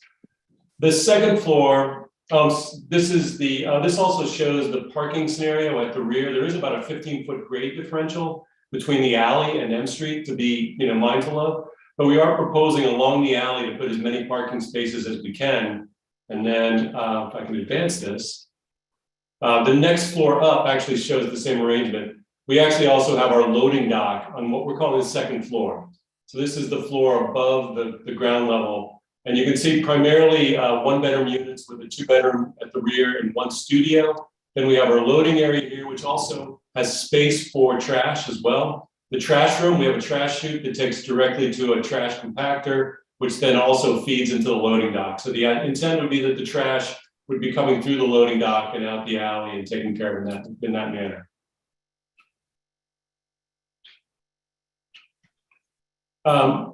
Typical floor, I want to make a note that these floor plans have been revised since you last have seen them. There was a concern about the number of studios. We had almost half of our units were studios. We've completely switched that around. I can go through the unit mix on a slide that's coming up. But the typical floor now, you can see all of the blue units, the dark blue units are 1-bedroom and the light blue units are 2-bedroom. So we do have 9 1-bedroom units and 3 2-bedroom units on the typical floor. And that would be floor 3 through 7 or 3 through 8, depending on which option we are referring to. We do have 5 units in a penthouse with green roof surrounding it and a small area for the residents, like a small indoor space here that then connects to a larger outdoor terrace with obviously some really spectacular views looking across the Arboretum. And I've included our upper roof plan just to show you we are proposing a 2,000 square foot solar array on the upper level of the penthouse. This slide just shows you what we had originally presented to you was an 8-story building, and the unit mix, we had 120 total units. Of that, 53 were studios, 55 were 1-bedrooms, 2-bedrooms were 13. What we're proposing tonight, again with these new unit plans, is that the 8-story scenario, we are proposing an 8-story or a 7-story, would be only 4 studios, 81 bedrooms, and 22 bedrooms for a total count of 104. Or if we decide to lose the 8th floor, reduce the 8th floor, that we would then go to 92 units. And that configuration would be 4 studios, 71 1-bedrooms, and 17 2-bedrooms. This is, I think, a very pertinent slide. This shows a streetscape on M Street. You can see the grade coming down the hill here. We are at the bottom of the hill. The top line shows a 90-foot level from the building height measuring point, which is what's allowed for PUD. We are proposing to go to a smaller floor to floor. So even with our 8-story proposal, we're still well below that at 82.4. Initially, we were at 87.8. And then we are also proposing potentially a 7-story scenario, which would be a full 17 feet below the PUD height and 15 feet below our initial proposal that you saw at the previous meeting. Here's a rendering showing, again, this is the 8-story where we've reduced the floor-to-floor height to create a 5'4" reduction in height. And then here's the 7-story scenario, which again, we've lost an entire floor, plus we've reduced the floor-to-floor. So this represents a 14'8" reduction in height from the previous plans that were shown. This shows the 8-story facade, again with a smaller floor-to-floor, but otherwise hard to tell the difference between this and what was presented previously. This is the 7-story scenario. The entry level, this is the same rendering that we had from previous views. This doesn't change. This is a rendering looking up M Street, looking west, showing the 8-story version. And then here is the 7-story version as well. And this is the front facade with the 8-story, showing the revised floor-to-floor, and the front facade with the 7-story. And with that, unless there's questions, I'll turn it over to our parking engineer. So, I'm sorry, we've got one more slide here. This shows the proposed building material. Most of the building, at least the front facades and the 2 side facades, would be a mixture of brick and metal panel. And then on the alley side, we would be using exterior insulation finish system. Hi, Will Zide with Grove Slade. I'll be going through these transportation slides. We can go ahead and go to the next slide. Okay, so as was previously discussed, the unit count has been reduced. And with our current unit count, the parking requirement has also been reduced. So the project is proposing 10 parking spaces at the rear of the building, which, as Rob mentioned, the building slopes, or the property slopes from the alley down to M Street. So we're really limited without being able to ramp down to a parking below the building and maintain it as an all affordable senior project. We're really limited to the space along the alley for our parking. We can accommodate 10 parking spaces along the rear of the building while still maintaining space to access the loading and provide a delivery space at the rear. So 10 spaces will be provided. There will be at least eight spaces that are, just standard parking spaces, and up to 2 spaces will be provided as car share spaces. As far as zoning is concerned, each car share space would be counted as 3 spaces towards the zoning requirement. So we will essentially be providing between 10 and 14 of the 18 space zoning requirement. So as part of the PUD, we're requesting relief for up to 8 spaces from the zoning requirement. We can go to the next slide. And previously that was 20 space requirement at the 120 unit level. So we did prepare a transportation statement for this project. And since we were requesting parking relief, DDOT required a parking occupancy study of existing conditions. That study yielded that in the northeast corner of the neighborhood was where the majority of available parking was during the peak parking period. And at peak parking, we observed that the overall 2-block radius was at about 75% of the capacity utilized, with the majority of those spaces, as I mentioned, being in the northeast corner, with approximately 99 spaces being available. I'll just note that the 99 spaces that we're calling available, we do not count the area that is along the National Park Service property on the south side of M Street, where you'll see a black line on the left image here on the screen. That is currently signed for no parking, so we do not count that as being available spaces. We go to the next slide. So we did take in to consideration the comments were made at the previous ANC meeting and the ANC letter that was issued for the project, notably the parking concerns and the existing buildings that were under construction or are planned along M Street. And looking at those buildings, we still feel that the 99 vacant spaces that are available within the area would be more than enough to offset parking from those buildings and any reduction in parking that we are requesting as part of the PUD. We can go to the next slide. This data here, and this will all be detailed as well. We are issuing an additional memo on this that we've gone through the full array of parking and parking analyses, and we'll be detailing all of this in that memo. One of the concerns was the Arboretum opening. If we go back to the Arboretum slide real quick. Yeah, one of the concerns was the Arboretum opening. We did just overlay, one note is there are no RPP restrictions along M Street adjacent to the Arboretum. So there would be nothing stopping Arboretum parkers from utilizing that area. We do recognize that. One note is that the Arboretum does only operate during the daytime. So when residential peaks for parking demand in the evening would be when the Arboretum is closed. We can go to the next slide. This is just a map showing where existing RPP restrictions are in place in the neighborhood. And if the ANC in the neighborhood do want or desire RPP restrictions along M Street to deter Arboretum parkers in the future, that is something that the applicant is willing to, sort of lead that effort, reaching out to DDOT and getting the ball rolling on that. We can go on to the next slide. So if that is something that the neighborhood and the ANC wants, one of the big items that would go towards helping that succeed would be an ANC resolution in support. And with that ANC resolution, we could go to DDOT and request that those be implemented.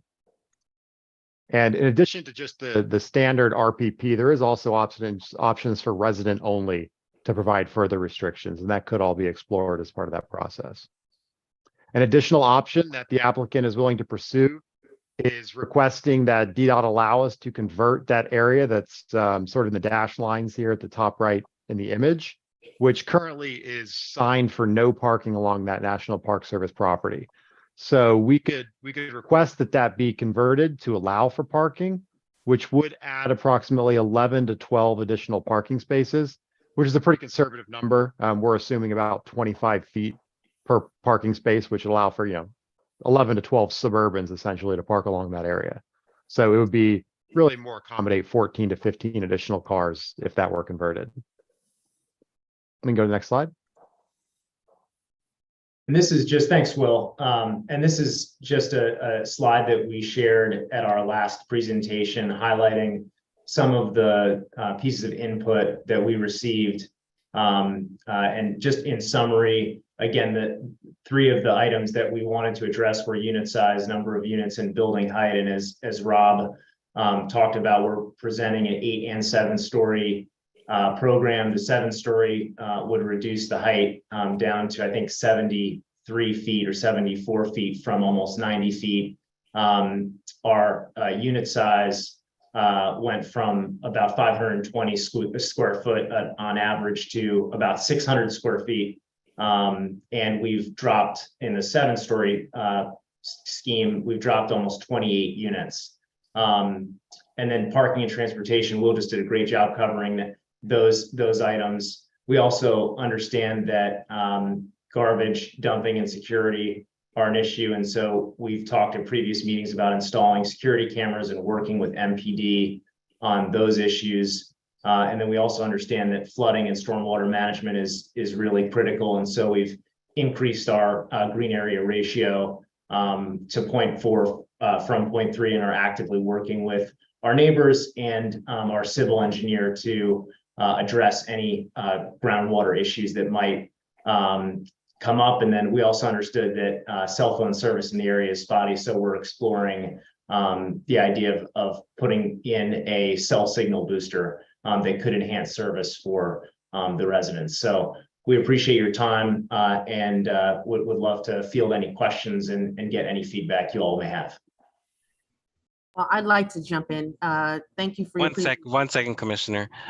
Just to clarify, this is the 3rd time I believe that you all are presenting on this project, and this to my understanding is at least one of. For many of us.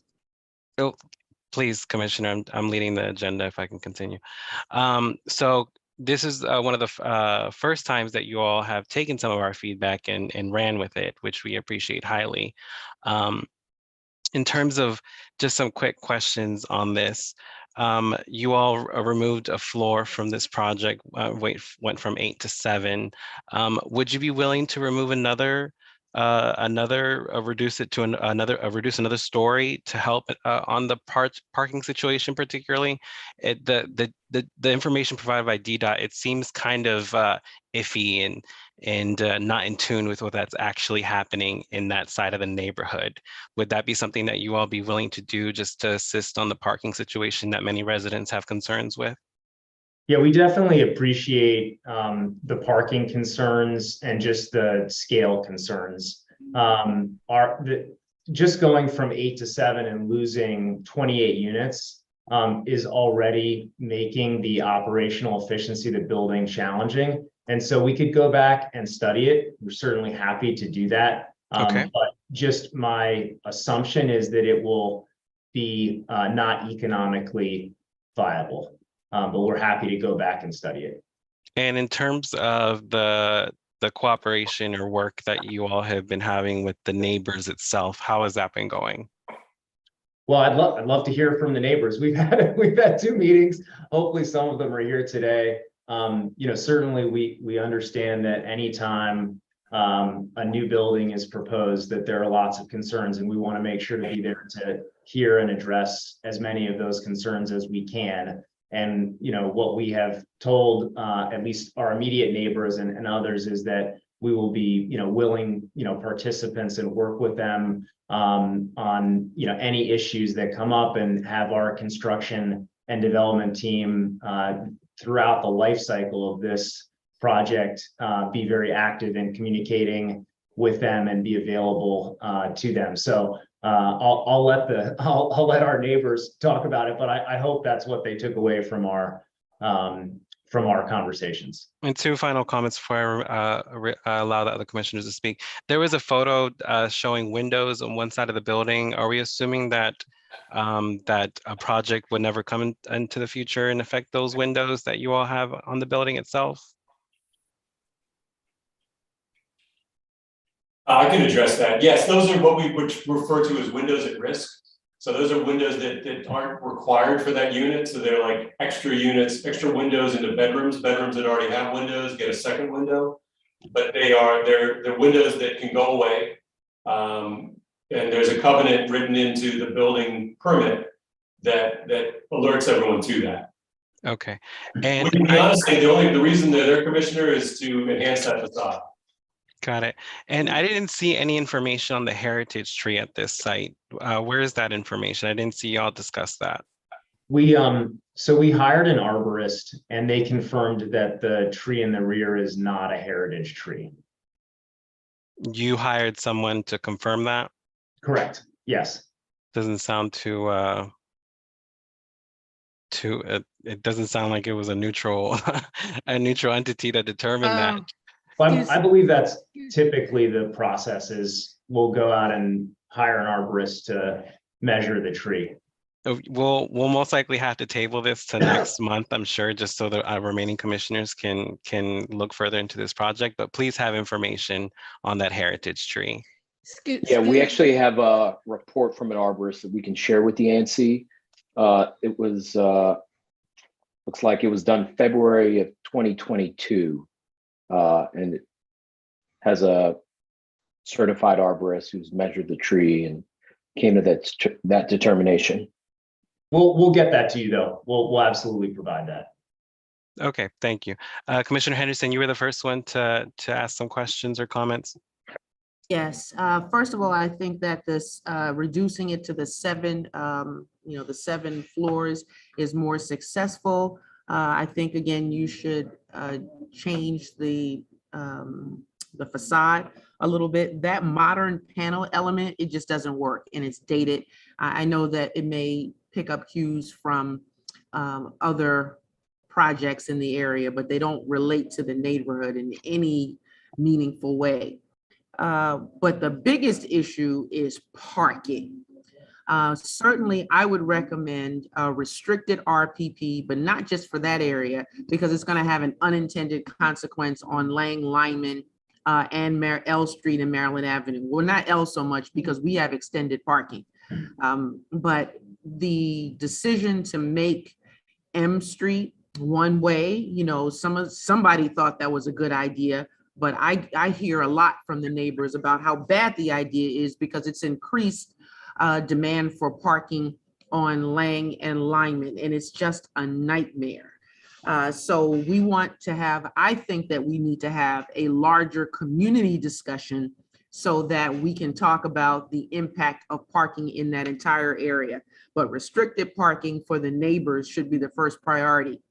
And the people, because we had a meeting about the eventual opening of the original front gate of the Arboretum back in 2000. I think the last meeting we had was in 2018.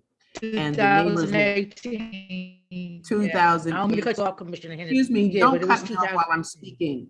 2008. She does it often and she's telling that to people. Well, you've heard this project many times, yet you took up time talking about it again instead of giving opportunity. Commissioner Henderson, can you continue with what you need to address? Because we're on time. Again, the larger issue is that we need a meeting with the entire community, including my community and the 5D08 community regarding that parking issue. And I'd like to request, if you haven't already done so, that everyone should have a copy of this project. I need a copy of it, and you can send it to khenderson029@aol.com, and you can send it to the government website if you choose to, but make sure as requested by our bylaws. Well, that's not relevant. There's no. Well, we have bylaws, Commissioner. You should follow them. You cannot demand how someone. We have bylaws. We have bylaws. Your bylaws are not binding upon anyone's ability to represent their community. So we have bylaws. And yet you violated them with regard to grants. Oh, yes. That accusation. But anyway, that's another issue for another discussion. Another discussion for another time, but send a copy of this project. And again, I would ask that Commissioner May take the lead on setting up the meeting, because if you don't, I will. because I know that parking is a major problem in this area, and it's only going to get worse. But thank you for the presentation tonight. Commissioner McCollum, 5D07, you had a question? Yes, thank you. Just real quickly, I'm going to agree with the Commissioner Henderson about the panel on the building. I think that I get the idea that it's supposed to be modern, but I just don't think that it fits the area. I also believe that it will date quickly, if not already by the time it's there. But my main concern is really with the parking as well. I have to agree that with M becoming a one-way street, it's really no parking up there. And I'm just confused as, are we really not concerned, and this is for the developer, we're not concerned with the parking as much because this is going to be more of a senior living building, or is it just that there was no other option for how you all could possibly put a parking garage or something in underneath the building? But I think that to me, this seems like this is going to be a parking nightmare, and I definitely couldn't support something like this with what I'm hearing now.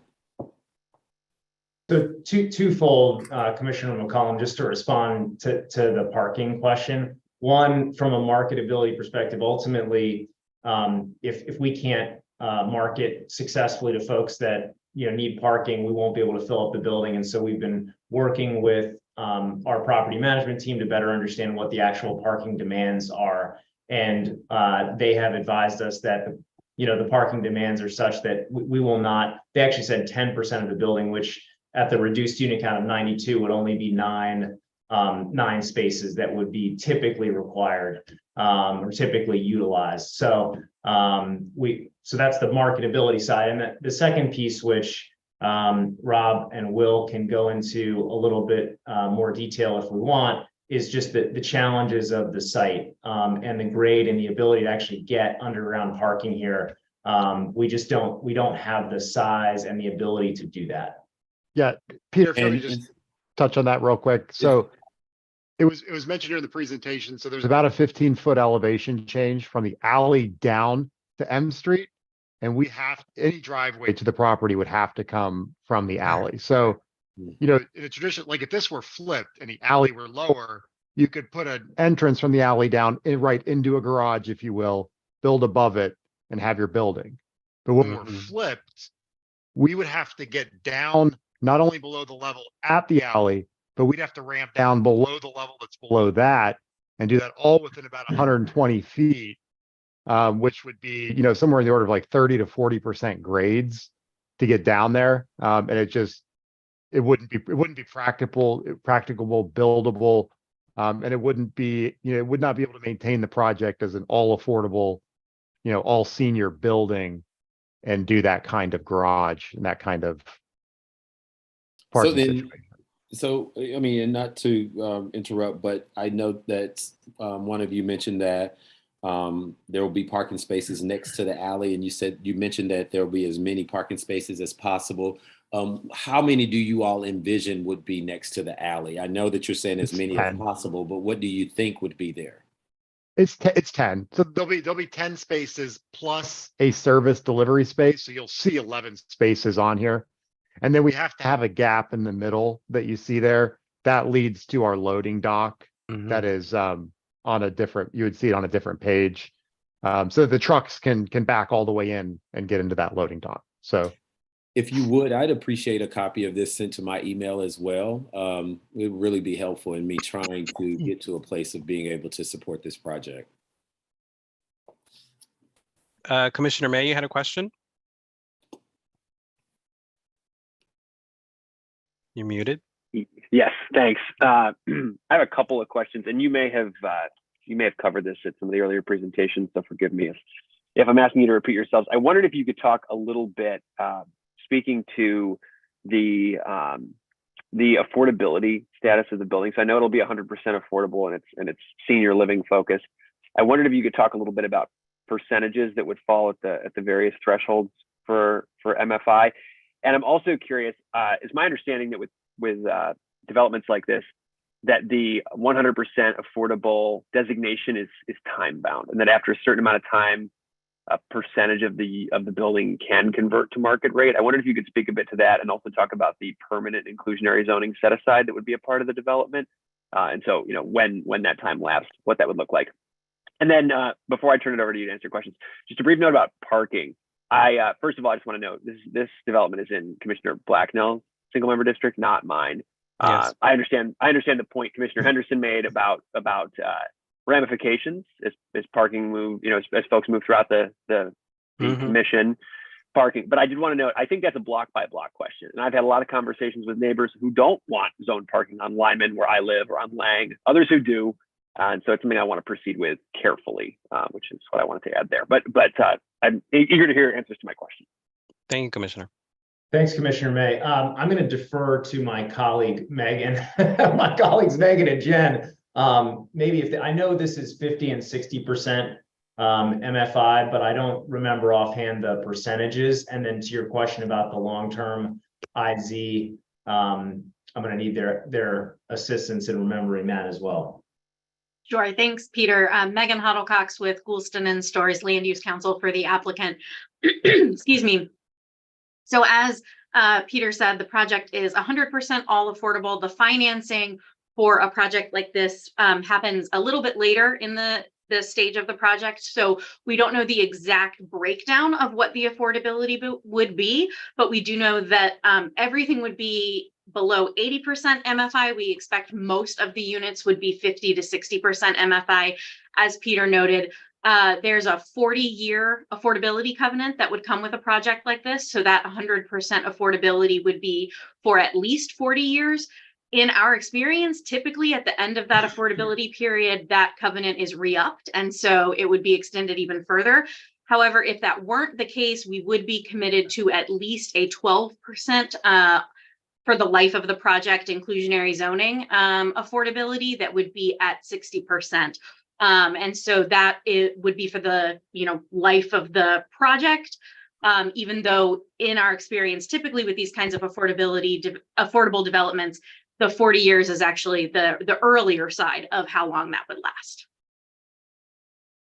Thank you. We have a question from the public. Would it be possible or practical to have parking entrance on M Street rather than the alley? Does DDOT require you to have entrance from the alley, or could you consider M Street entrance, which could take advantage of grade with M Street entrance? I think Will can speak to this, but typically DDOT would not approve a new curb cut on M Street, but I don't know if Will. Yeah, I can't see him on my screen anymore. There he is. DDOT and the Public Space Committee would not approve a curb cut on M Street, especially with a public alley at the rear of the building. All access to the building must be taken from the public alley. Understood. Okay, well, again, thank you so much for presenting on this again and sharing some of your proposed changes. Oh, yes, Commissioner Blacknell, you had your hand raised. Go ahead. Yes, I would like to speak since it's in my single district. Yes, ma'am. Go ahead. Everybody else spoke. Now, can I speak? Yes, Commissioner, go ahead. Okay, thank you. Uninterrupted. First, no problem. First of all, we have been discussing about this parking, and it seems like you all are not cooperating, okay? Also, DDOT is planning on putting back lanes in that area. Okay, and we have discussed this parking issue. This is around about the 4th time we have discussed this parking issue, and it seems like you all are not cooperating. And as far as that tree is concerned, you never sent me or the 5D commissioners a copy in reference to the tree. Yeah, we apologize for that. We have a copy. In fact, Marcus just sent it to me, so we'll get it over to you later this evening. But my thing is, you said that it was done in February of last year. That's almost a year ago. That's almost a year ago. So I would like an update. Thank you, Commissioner. In reference to the tree. And I don't mean no harm, but I agree with our chairperson. It's something shady going on with DDOT in reference to this project. And I don't feel comfortable with taking a vote on it. And I hope the other agency commissioners feel the same way I feel. The new commissioners, they haven't had time to read over anything. So I would like to table this until February. Would you like to make a motion, Commissioner, to move and Yes. table this to our February Yes, ANC meeting? I would like to put a motion to table this project to February. Commissioner Blacknell has moved to table this voting action item to our February ANC public meeting. Can we get a second for Commissioner Blacknell? Second. A second by Commissioner Roblin. Those in favor of moving this voting action item to our February ANC public meeting, say aye. Aye. Aye. Thank you, commissioners. Those opposed, nay or opposed? Any abstentions? Same. One abstention.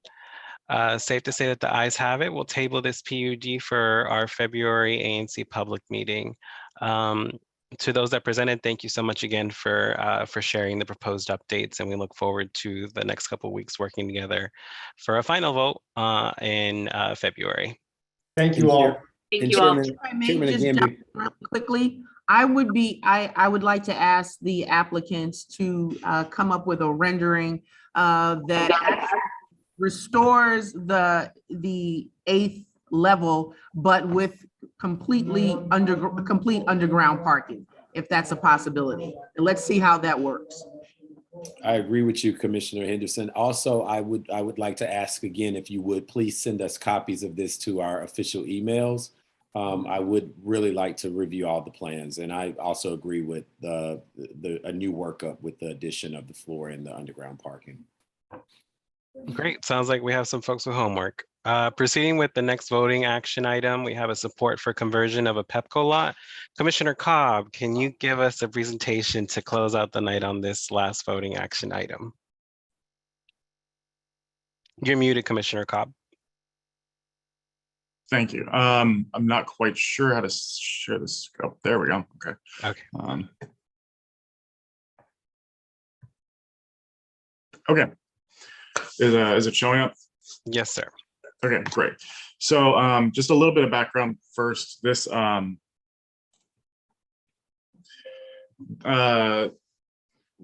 5D passed a resolution unanimously back in October or November, asking that Pepco transfer or sell, etc., a certain lot to the district government for conversion to green space. I spoke with the Department of Parks and Recreation last week, and they recommended that we pass a resolution confirming that, since we have a new slate of commissioners and 2 new commissioners as well. So just for everyone's sake, I put together a very short presentation about the lot, the history, the project, and what the resolution will hopefully achieve. Okay, so this is a Pepco substation site in Trinidad, which actually I've been very familiar with since even before I was a commissioner, because my house directly backs up to it. And so you can see the substation there in the middle of that brick building. It was built in 1956 to provide power redundancy to federal Washington during the Cold War. It was retired in the 1990s, and for 30 years it sat unused, flooded, a mosquito pit, and really just kind of an eyesore. But in June 2022, Pepco announced that they were going to demolish the building and lay sod and eventually sell it or dispose of it in some way so that they no longer owned it. Demolition started in November. It was completed at the end of last year, and Pepco intends to sell the lot. Some background about the lot, you can tell right there, it is pretty much dead middle in the heart of Trinidad. And it is just under 5,900 square feet. And it's zoned RF1, which is your typical row house zoning, which most of Trinidad is. Here's some pictures. In November, they were demolishing, tearing down the building. December, they had ripped out the foundation and had leveled the site. And by the beginning of this month, they had laid the sod. And so you can see there, sort of that there is a hill. Trinidad is built around a hill, and this is near the top of it, so you can see the grade there. And then as of yesterday, the only difference is that the porta potty is gone. Mhm. So this new resolution, it reconfirms the old one, but it kind of does two, it specifies, it builds on the old resolution in two ways. First, it shows that the lot would be good for DPR to turn into a park, as it fits within the criteria for a small park, which would be publicly owned, publicly accessible, etc. But of course, DPR they're often roadblocks with that process. It's most especially that it requires a lot of budgeting, and it required DPR to manage yet another park and for DGS to keep repairs at yet another park, which they're often already stretched in as it is. Another option would be a community garden. There are community gardens all throughout DC, but they are badly needed. In fact, the waiting list to get into it, to get a plot at a community park in DC is years long, years. So for example, if this were converted to a community park, just to make this feel a little more real, this is Hill East Community Garden, which is also in an alley. It's a bigger lot, but it's a similar idea. And, a community garden would have a lot of appeal. It could bring the community together. It includes longtime residents and new residents, so all sorts of people meeting people. It increases the appeal of the area. Everybody likes green space. It puts more eyes on the alley, and it fosters a love of gardening. But the resolution doesn't just do that. It really just calls for PEPCO to transfer the lot to DC's Department of General Services or Parks and Recreation, or perhaps even a 501c3 or other nonprofit umbrella group, so that it can be used as community green space. So that's what the resolution says, and I will take any questions. Sure. So we'll open it up to ANC commissioners and open it up to the public. Feel free to drop a question in the chat if you're still on tonight's meeting. Just to clarify, just start the conversation for commissioners. Commissioner Cobb, has there been any testing done on the site itself? I think Commissioner Rhodes has made comments saying, is the land itself safe based on what was already there previously? It was just utilities there at the beginning. And it was just a brick building with a concrete foundation and some old utilities running under it, as far as I know. That's what I learned from PEPCO and from other people who would be in the know for infrastructure like this. So I don't think there are any major environmental concerns. Nor with the legal dumping that was constant there over the past couple decades. Exactly, yeah. In fact, PEPCO has actually put up a larger fence than what was there before, and it's only been a couple of weeks, but there have not been any issues with illegal dumping of any sort. Got it. Well, go ahead, Commissioner. I just, because I remember when you all did this presentation, I think it was in September, and we requested an environmental impact assessment. They said it was going to produce one. Have they? Have they did any testing of the grounds because it was a PEPCO plant? I haven't seen one yet, but I can follow up with them on that. It may have ended up in my inbox and I just didn't catch it. Okay. If not, would we be able to add that amendment or that addition to the supporting document for this project? We could move to add that as an amendment. Thank you. Are there any other questions from the other commissioners? Commissioner May, I think you have a question. Yes. Commissioner Henderson, you have a question? Well, I have a comment. We need to, I will be voting in support of this resolution because we definitely need more green space. And I agree with Commissioner Rhodes. We need to be sure that there are no brownfields here. And we need to make sure that we put in the resolution that PEPCO is to do soil sampling to make sure there are no brownfields and to consult with the EPA. To make sure people are going to plant here, garden here. We need to make sure that the soil doesn't have a heavy metal content. And one other issue is I don't think that this needs to go to a 501c3. This should be public green space for everyone. And accordingly, it should be under the auspices of DGS and DPR. DPR has the capacity. And if they need some assistance from DGS to maintain the space, it's relatively small. I think that the commission should take a lead on drafting some joint memorandum of understanding. But other than that, I think this is a good opportunity, not only for the immediate community in 5D04, but for all of 5D and all of the city. Thank you. If I could just clarify on that, the resolution does leave several options open for who could acquire the lot. You know, if DPR does, that's great. I and some other neighbors spoke with the council member's office today, and he said that DDOT has an urban forestry program, and you know, DDOT could manage the lot for that program. There are a lot of options, and really this resolution it's about, you know, trying to provide some more green space for the community. But take off the 501c3 option, because that would limit accessibility for the public.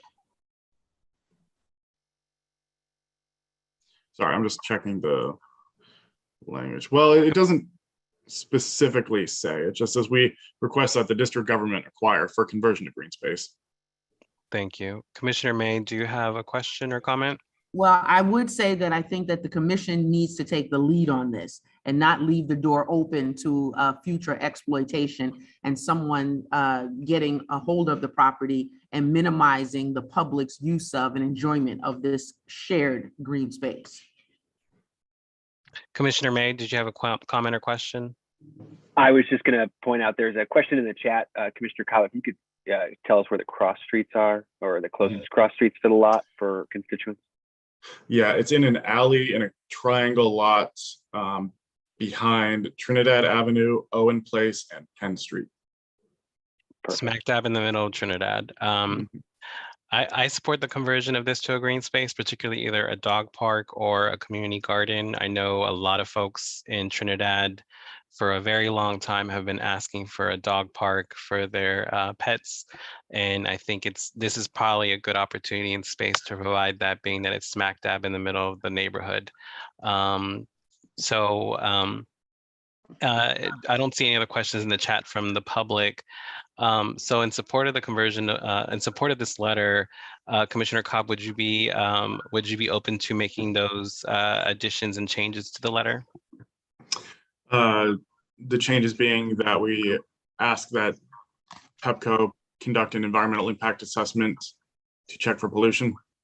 Yes, and to clarify that our interest and need for a green space to be managed and directed by DGS and DPR. I don't mean to be ridiculous, but can we trust PEPCO to do their own testing? Well, honestly, we can't force them to do it either. I mean, can we get an outside neutral? Actually, you do have the power to request that. We can request it, absolutely. We can request it, And I but suggest we're that talking about you use that implementation and power to making it protect the happen. public. And it's not just for pollution, it's also for heavy metals and other contaminants. And I'm happy to add that to the letter if we agree to that. Okay, I make a motion that we support this letter presented by Commissioner Cobb with addition to those requests as presented by the commissioners at tonight's meeting. Can we get a second on this motion? Second. Second. Second by Commissioner McCollum. All in favor of proceeding with the letter in addition to the recommendations and advice as presented by the commission, say aye. Aye. Aye. And can we see the letter before we send it? So thank you. Yeah, I'll need to get it signed by Commissioner Salcedo Guzman anyway, so I'll circulate it to everyone. Thank you, Commissioner. Those opposed? And any abstentions? Okay, the ayes have it. We'll wait for that circulation of that revised letter and look forward to signing off on that and getting it to the right folks. Closing out the agenda, we just have our portion for community feedback and questions. This is an opportunity for any of the public to ask questions directly to the commission. If it's in regards to anything regarding 311 requests, I would recommend to share and email that to your ANC commissioner so they can elevate and escalate it appropriately. But if there is any questions, feel free to drop them in the chat and we'll address them. If not, we'll adjourn the meeting.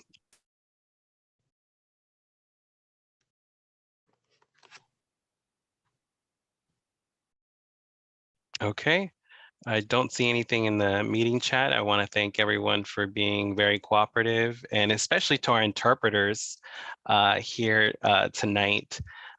You all lasted until 10:30, an extra hour with us. So we appreciate your commitment to the public tonight, and really appreciate all the hard work in working through our conversations, which were not the easiest. So we appreciate your cooperation and due diligence in service to us here at 5D. With that being said, I do make a motion. I do move that we adjourn tonight's meeting. Can we get a second on that? Commissioner, you did have one question, or Mr. Chairman, you had one question come up in the chat about the bus stop at Mount Olivet. I just wanted to point that out. Let's see. Is there anything being done about the bus stop at Mount Olivet? It makes it hard to take the bus. It makes it feel unsafe. I know this resident. I know there's a bus stop right across on your block. So I don't know if you're referencing the one across Salim's boxing gym or yours. But in terms of the bus stop itself, DPW is on top of that, as well as WMATA, in terms of keeping the space clean. That conversation I'm reserving for residents to discuss whether we want to remove the shelter there, not the bus stop, but the shelter, as it's been attracting some bad actors that have been consistently making a mess in that bus stop. And we'll be addressing that at a later date. So feel free to reach out if you have any particular instances that you can share with us in terms of why it's been making you feel unsafe.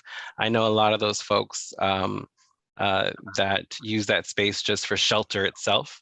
So any examples or pretty much what I'm trying to say is receipts of what you're addressing is really needed to build the case on how to address that bus stop. Perfect. So moving ahead with adjourning the meeting, I move that we adjourn tonight's ANC public meeting on January 10th at 10:33 p.m. Can I get a second on this motion? Second. Second by Commissioner May. All in favor of adjourning tonight's meeting, say aye. Aye. Aye. Aye. Those opposed? Any abstentions? Okay, the ayes have it. That takes us to the end of tonight's meeting. We appreciate everyone for attending and look forward to the new year.